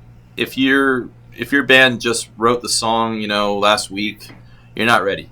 You know, go out there hopefully and play it live for people. You know, I know that's hard to do right now, but even if you have to just set up in your backyard or whatever, if you can play in front of anybody and, you know, work out the kinks of doing it live, the pressure of doing it live can be pretty nerve-wracking for people. The pressure of doing it in the studio is usually even more nerve-wracking. You know, there's usually a lot of difficulty and nerves that come with that. So if you don't really get out there and work out the kinks and the butterflies and all that and get it ready to perform, it's going to be hard to do a good recording. It's going to be hard to play to your fullness of who you are. A lot of people can get pretty shy, and that's the gnarliest thing about being a musician, is that you really have to be okay with being humiliated and embarrassed. You know, because it's not always pretty. Sure, you can go out there and kill it and maybe, you know, wow the crowd, and that's a great feeling. But, you know, there was plenty of times where I went out there and just stunk and messed up and forgot my words or screwed up a song and started playing in the wrong key.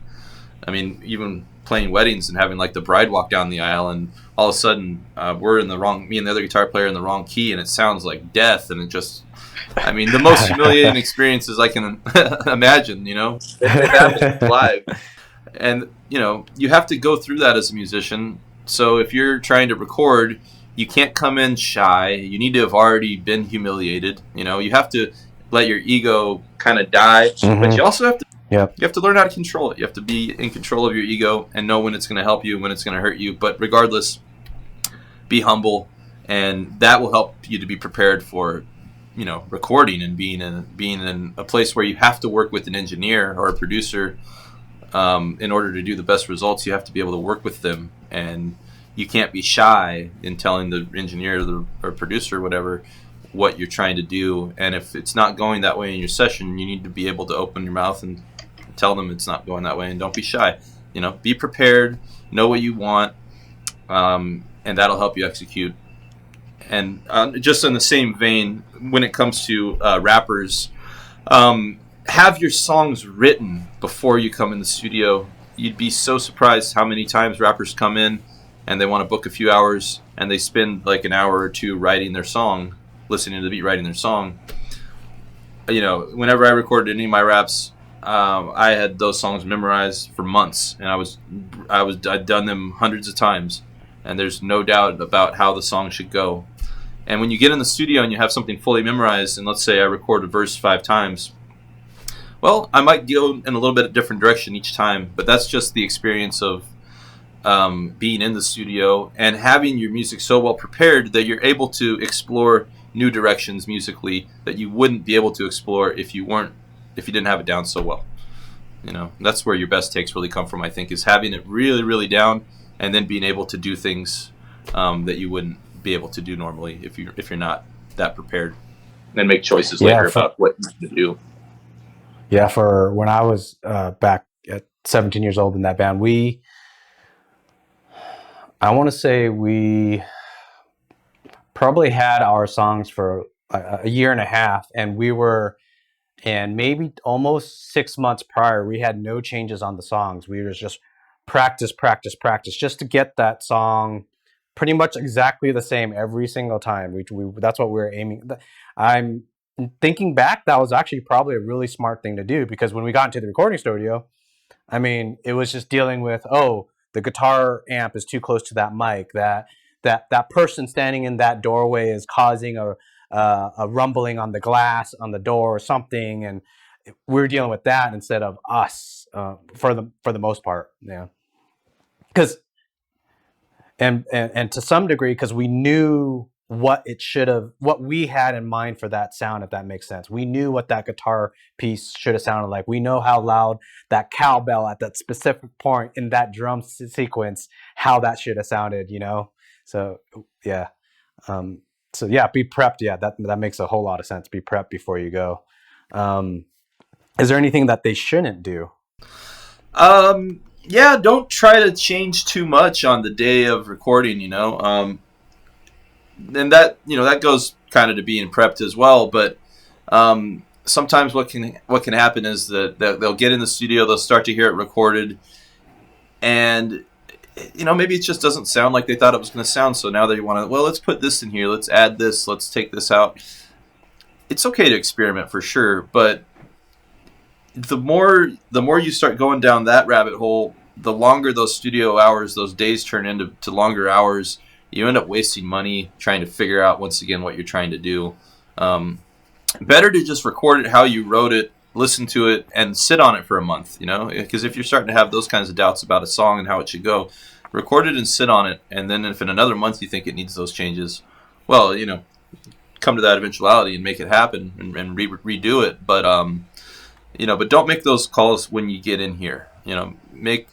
Have a plan, try to follow it through as best you can, and sit on it. Don't be too hasty with this kind of stuff, because eventually it does in the whole end up costing a lot of money, and when you're on somebody's clock, you just are better off doing what you planned on doing versus paying somebody money to be not sure what you're trying to do. Is there any definition of what subset of people that you think should think about your services, in the sense of, if someone's in a band, so I think I'll connect, if they just put a song together, if they just put that song together a week ago, like you said, they probably shouldn't think about using your services. Is there a subset where maybe that they don't know that they should use your services, but they should? Yeah, sure. Fair question. I think, there's still ways to use the studio productively, even if you're not fully at the point where you're putting down your final takes. Like, you could definitely have a bunch of songs that are written and maybe still kind of fresh and come in and do a recording.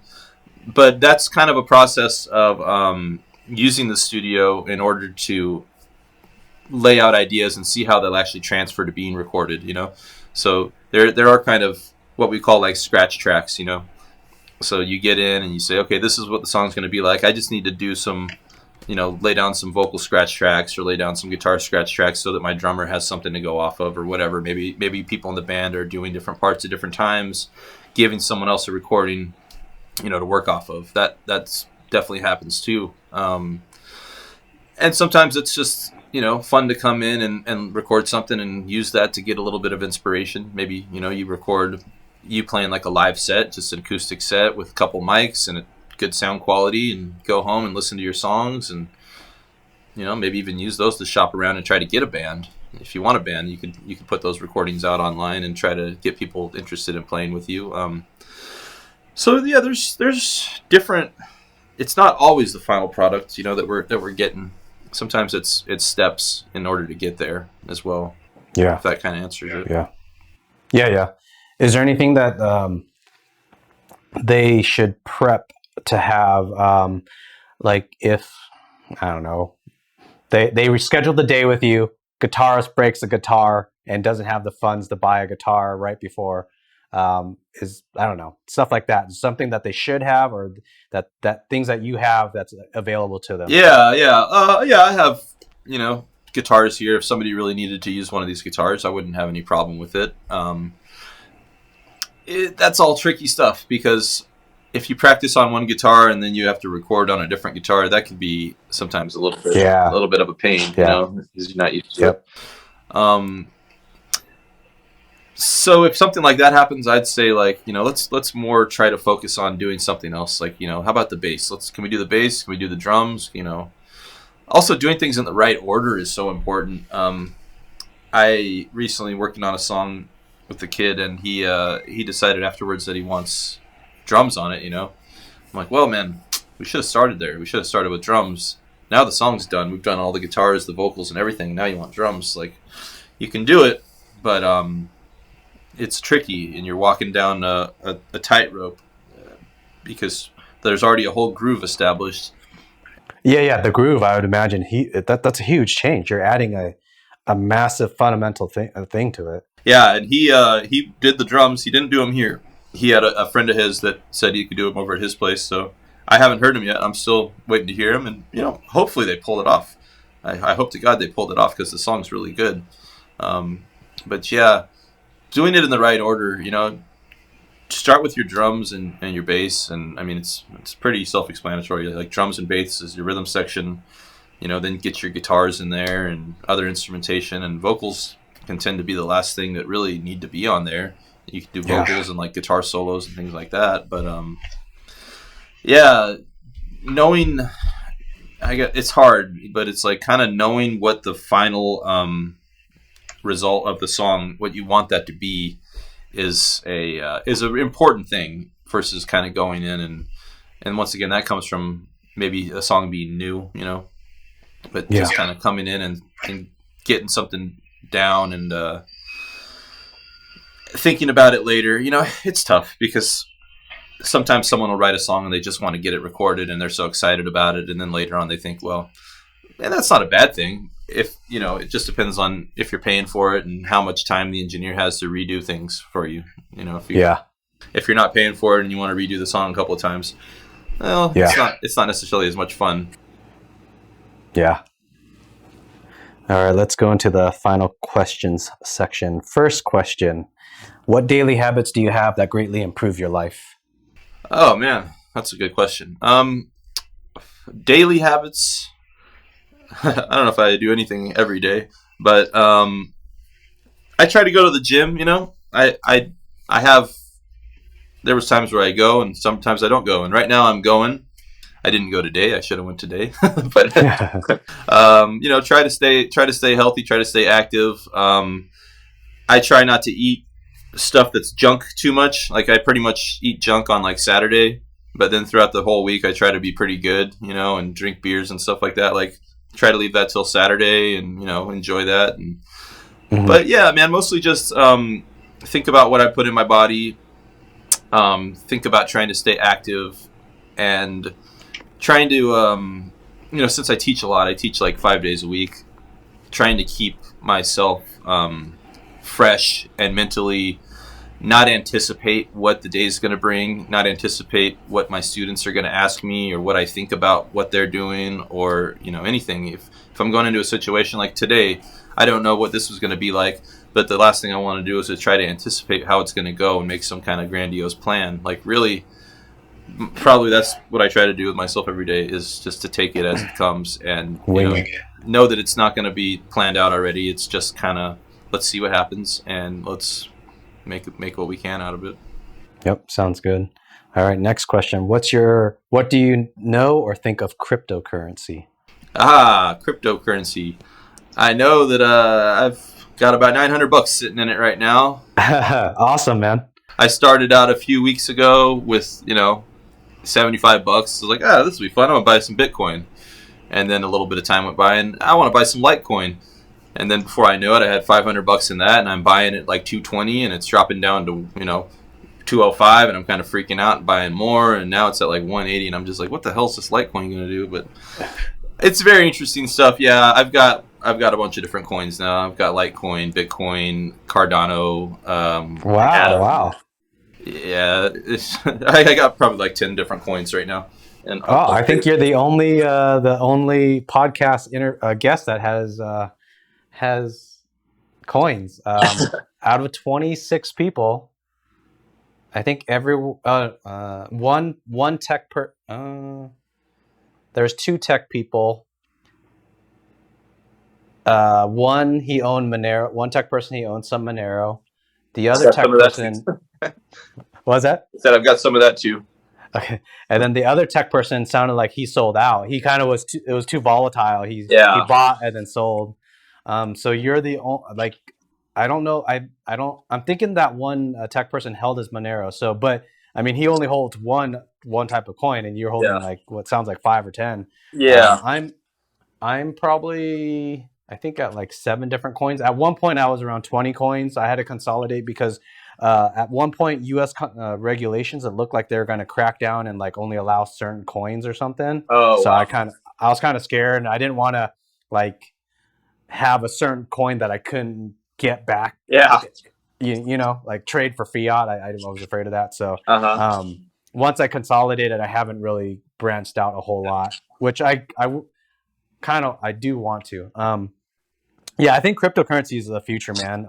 Yeah. This stuff, the genie's out of the bottle. You can't turn it off. I'm a huge fan of cryptocurrency. I love the possibilities. This is a huge paradigm shift. This technology is something that humans have never seen. It's literally, I think it's an analogy to maybe 1995. If someone said to you, well, I'm going to use the internet as what I think cryptocurrency will be 25 years from now. So if someone said to you in 1995, internet was barely just a baby then, and someone said, hey, invest money in something called Google, and then when it's available, maybe invest in something called Uber. If someone told you that in 1995, that's what I feel like when I tell people invest in Ethereum, Bitcoin, Cardano, Solana, maybe Harmony One. Litecoin. Each of us, we have our own opinions on some of the coins, but to me, that's what I feel like. If someone said invest in Uber Eats, Uber or Uber Eats. I mean, 1995, how would you even fathom Uber Eats? A company that has a headquarter with people that don't work there, that have a bunch of cars that don't work at the headquarters, and then people pay through a phone and tip the driver. Back in 1995, that wouldn't have even been imagined. The reason why I feel that with cryptocurrency is cryptocurrency has a consensus of truth, and that is such a powerful paradigm shift that people talk about cryptocurrency all the time, but they rarely talk about consensus of truth. That is a huge paradigm shift. That's something that we humans have yet to ever have. I could go deeper into that later if you want, but consensus of truth is a paradigm shift. It's going to open up.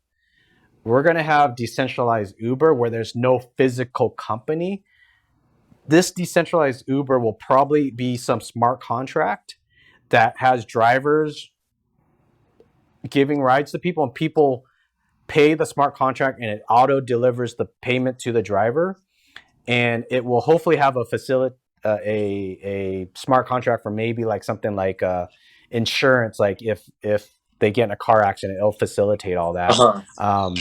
So, I mean, that's just one example. Lawyers will maybe potentially be out of jobs. Insurance companies will be out of jobs. It's a whole paradigm shift. The future is cryptocurrency. We're just too early. You bought way too early, which is good for you and me, because this stuff I see, it's only gonna go 1,000x from here, 100,000x. It's gonna go big, I think. So, how long have you been into it? Since 2016. My sad story is I had a developer, my coworker, 2008, said, hey, what do you think about this Bitcoin white paper? And I'm like, what? And he's like, it's this digital currency that people think, might have some legs. It might do something. I'm like, how did they program it? They're like, well, it's some algorithm where it can't be hacked or something. I'm like, how could you program that? I was a programmer at the time. I was a junior programmer. Yeah. And I'm like, you can't program that. There's no way. Everything's hackable. Yeah. And I told him, nah, that's a fad. It's going to die. There's no way. 2016, I had a tech friend, a second person that said, hey, what do you think about Ethereum? I'm like, what's that? He said cryptocurrency, I think. Either one. He said Ethereum or cryptocurrency, and I was like Bitcoin? And he's like, yeah, but this is different. Take a look at it. I went home that day. I started looking up encryption and how the encryption is RSA encryption underneath of it, and a light bulb went off. And I'm like, holy shit, this is programmable. Holy shit, what am I fucking doing? So I bought a decent amount then, and I'm holding. So hopefully someday, hopefully someday it'll grow into some big number and I can retire maybe. Yeah, you'll have a different camera next time I talk to you. At the least. Yeah, well, good for you, man. That's smart. You're ahead of the curve on that. I'm really new into this stuff, but I'm same thing you're thinking. It's like, these things can 100x even from where they are right now. Bitcoin even can still do it, and it's like just having a chunk in right now, and I'm thinking, okay, I'm not going to sell any of this for years. You know, just Yeah, exactly. Hold. It depends on your personality. If you have if you see Bitcoin, or say your portfolio drops 80%. Say if you have 1,000 in there and Yeah. it drops to $200, a lot of people will freaking sell. And I'm like, no, hold. Just if anything, buy more because you're Yeah. and then when it comes back, it's 1,000. It's gonna probably jump to 10,000. So just wait, buy, hold. Depending on your personality, if you're the type of person where you're gonna sell, just like lock yourself out of that account. Yeah. Store that password in a safe or somewhere, and don't look at it for like 5, 7, or 10 years. Yeah. But if you're the person that can look and you're able to handle it, when you see 80% drop, fucking buy. That's what I would suggest. That's what I feel you. Yeah, that's what I actually did in 2000. So in 2017, I had a 90% crash. A 90% crash. Like that's nuts. Like must have been very stressful. Because of my personality, I was just like, you know what? Maybe I'll just buy some more, and that's what I did. I bought more. I wish I would have sold at the top and then took that and then bought. Oh my goodness! If I would have I would have been able to 9x from that point. Like I would have 9 times my portfolio in coins, so that now I would have been 9 times richer if it wasn't. Yeah. Yeah. So buy. Yep. I feel you. Yeah, I'm trying to think about it like that. Like I'm not good at saving money, but so far with coins, I haven't felt tempted to pull anything out. You know, I'm moving them around a little bit. I'm saying this one's going down. This one looks like it's going up. Let me take some of that, put it in here. When that hits there, I'm going to put it back in there and try to just ride the waves a little bit. But I kind of look at it like that's like my savings account. And if I get, if I put $150 every couple weeks in there and buy a little, that is perfect, man. That is awesome. I'm thinking about it. Yeah, the way I did it was I was back in 2016. Like every month, I was able to.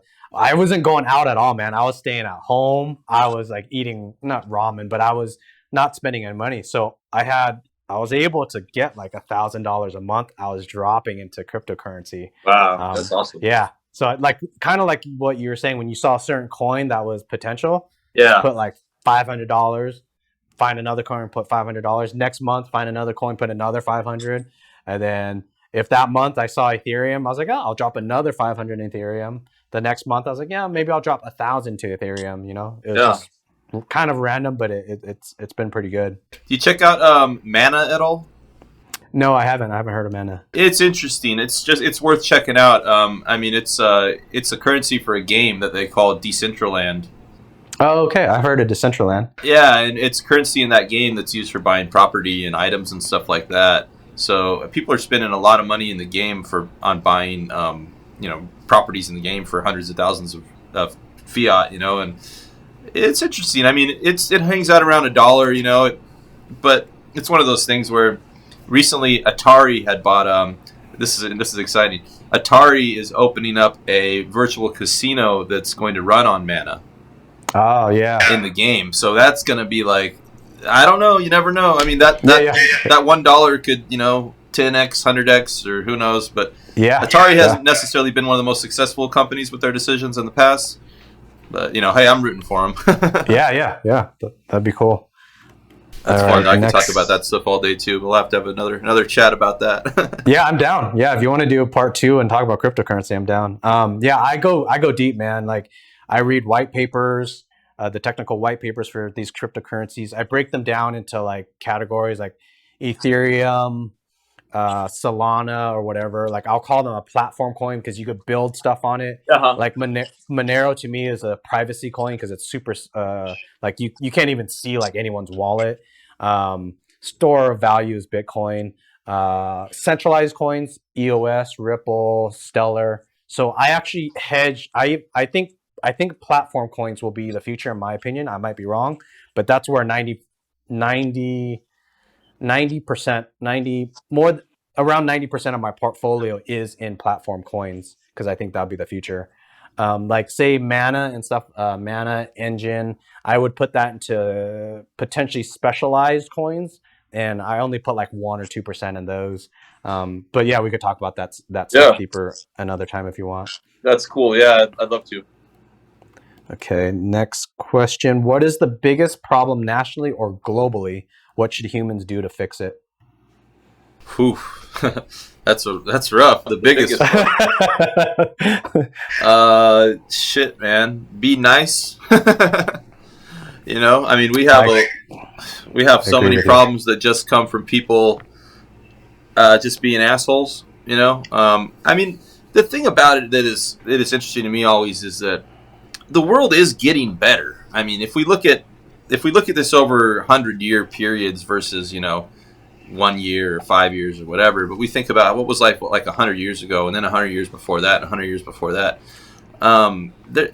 We are getting better. It's just people are stubborn. It takes a long time to hopefully everyone treating each other well and being respectful and not being bigots and things like that. I think we're on our way, and the whole thing is so out in the open now, and people are really pushing for a change. We're heading in the right direction. It's always this up and down because some people push one way and they go maybe too far, and then they get more people pissed off at them for that, and then these other people go this way, and it's just very hard because everybody has a different view of what they want. But more people, I think, these days are seeing that people we should be treating each other better, and we live in a really polarized time, and it's such a politically an A versus B kind of a thing, and a tribe mentality. I don't like either political party. I can't. I think just as a logical person, you don't hand me a rule book and say this is everything I believe, and then someone else says, oh no, but I believe everything that's opposite of that. Like that's just completely nonsense to me.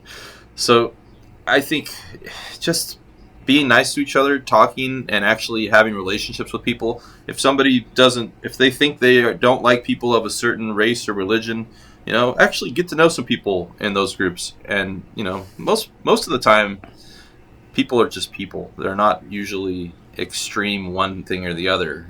But we have a big problem with social media, the internet. I mean, the whole thing is amazing and great and beautiful, but it's also can be one of the most devastating things we have because of the misinformation we're able to access all the time, and the hate that we can express and trade with people anonymously and without any repercussions. So it's like everything just comes down to just be nice, just treat people better, and treat the world better, and don't be an asshole and throw your oil in the freaking storm drainer. Just take care of things, be nice.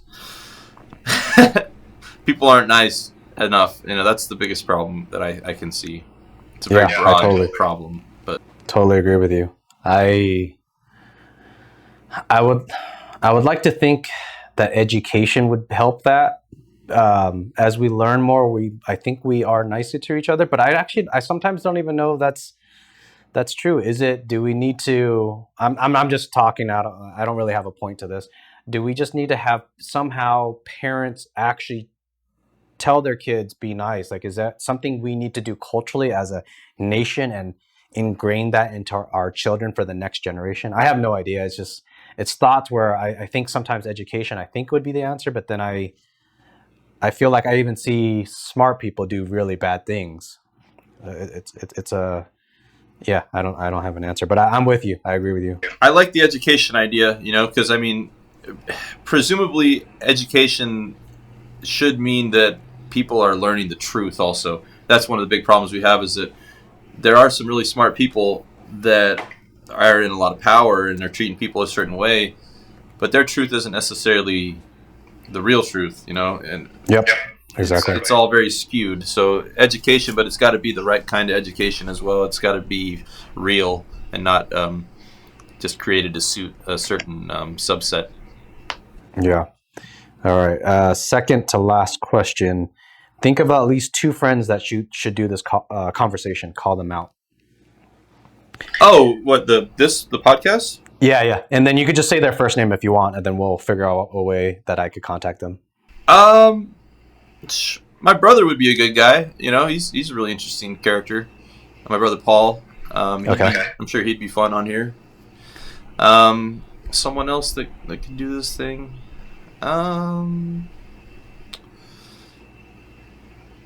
tricky, man. Maybe my cousin Timmy. He's an interesting guy. He's a professional chef for a long time, and now he's actually becoming a programmer as well. So okay, cool. Maybe you guys could have some interesting stuff to talk about.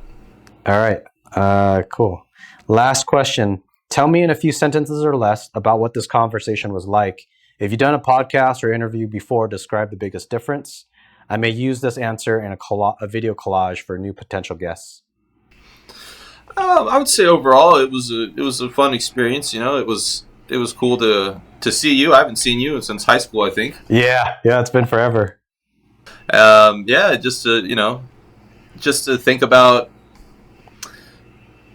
my business, to think about the things that I wanted to talk about, and let people know what I've been doing and what I'm trying to do. That's been pretty cool.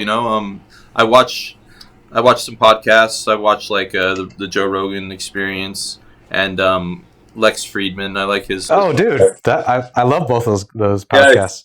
Yeah, I love that kind of stuff. I can sit there and watch stuff about science, and I love talking about physics, and all that stuff is very, very interesting to me. Dang, we should do a podcast on cryptocurrency, then a podcast about Joe Rogan and Lex Friedman. Yeah, I'm in. Elon Musk. That's oh, hell yeah! Fuck, man, I love Elon Musk. I love that stuff. It fascinates the hell out of me. So I've being a fan of podcasts, I've always wanted to do one. So this has been really fun to get to live out that little fantasy to talk about me and to talk about the world and talk about you and just what's going on out there. It's very interesting, man. Awesome. All right. Any closing thoughts? We got we're 4:53. We could either shoot the shit some more or any just random Sure. thoughts. Yeah. Are you still playing guitar? No, not really. There's a guitar in the corner over there. I would say I've picked that guitar up probably two times in the last 4 months. And I just like to pick it up once in a while. Just it feels good. But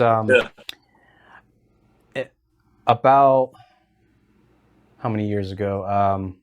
About 3 years ago, me and a buddy, we just he plays guitar. He brought his guitar over. I have a what's that? It's a box Cajon. a box drum. Cajon. Cajon. Oh, okay, yeah. You fit on it. Yeah. Yep. So we were jamming out with that, and that was just fun to connect musically. It's been a long time. Yeah. I don't know, if I had money, I wonder if I would like create a music room for myself. Like, I love playing drums. I suck at it, but I love playing it. It's fun. Yeah. And then, maybe buy some guitars and set up a mic system and just have friends or even people I don't even know, just invite them over. Hey, you guys want to jam? Like, there's something like, I wonder if going back to that animal instinct or something, I wonder if humans, I don't know if it's endorphins or chemical releases in your body when you either singing music with a beat and a melody of guitar or a melody of an instrument. I feel like there's got to be something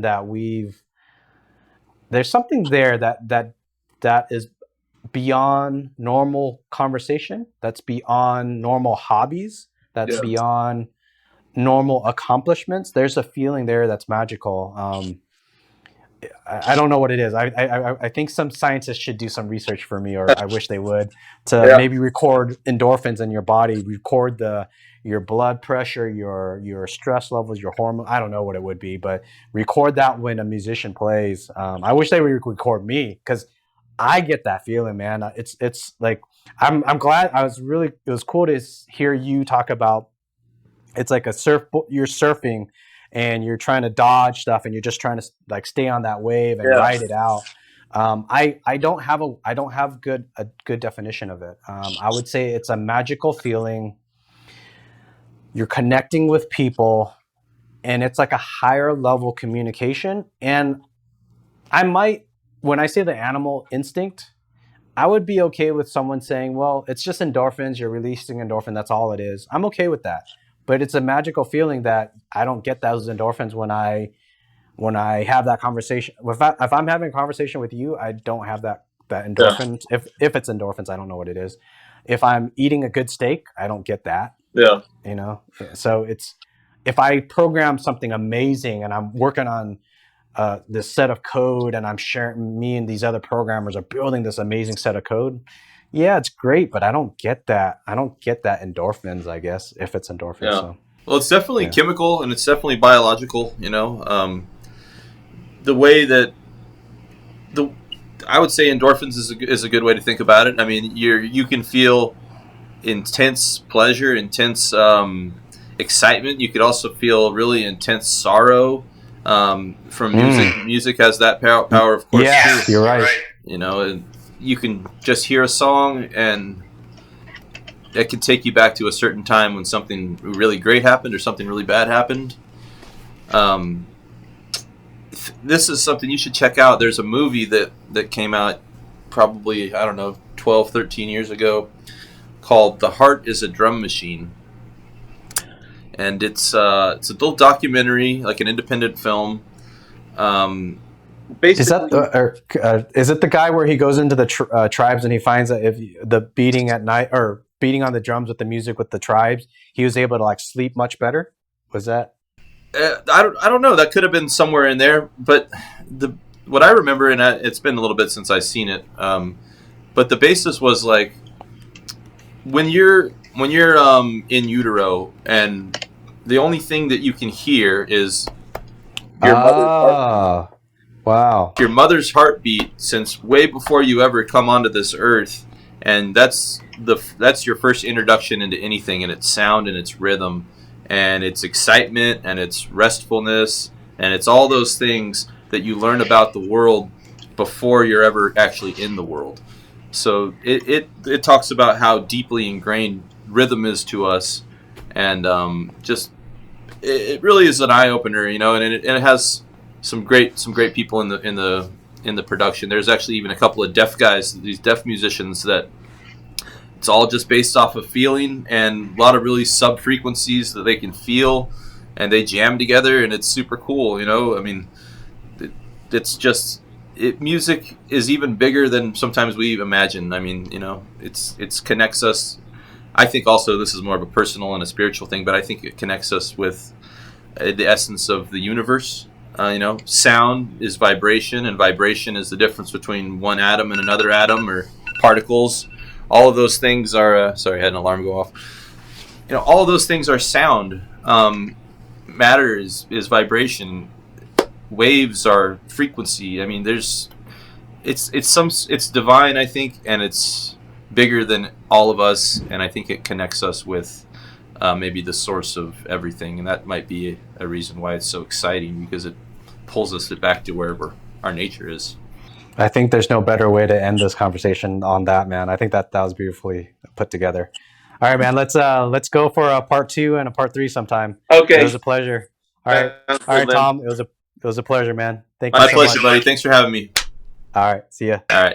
Long nights with 2 lights flickering, blistering feet, walking through the desert heat, frozen solid fermata, holding my cold heartbeat. This sustains a smile for me, maintains a mind state that I can relate to peace, and that intrigues the child in me.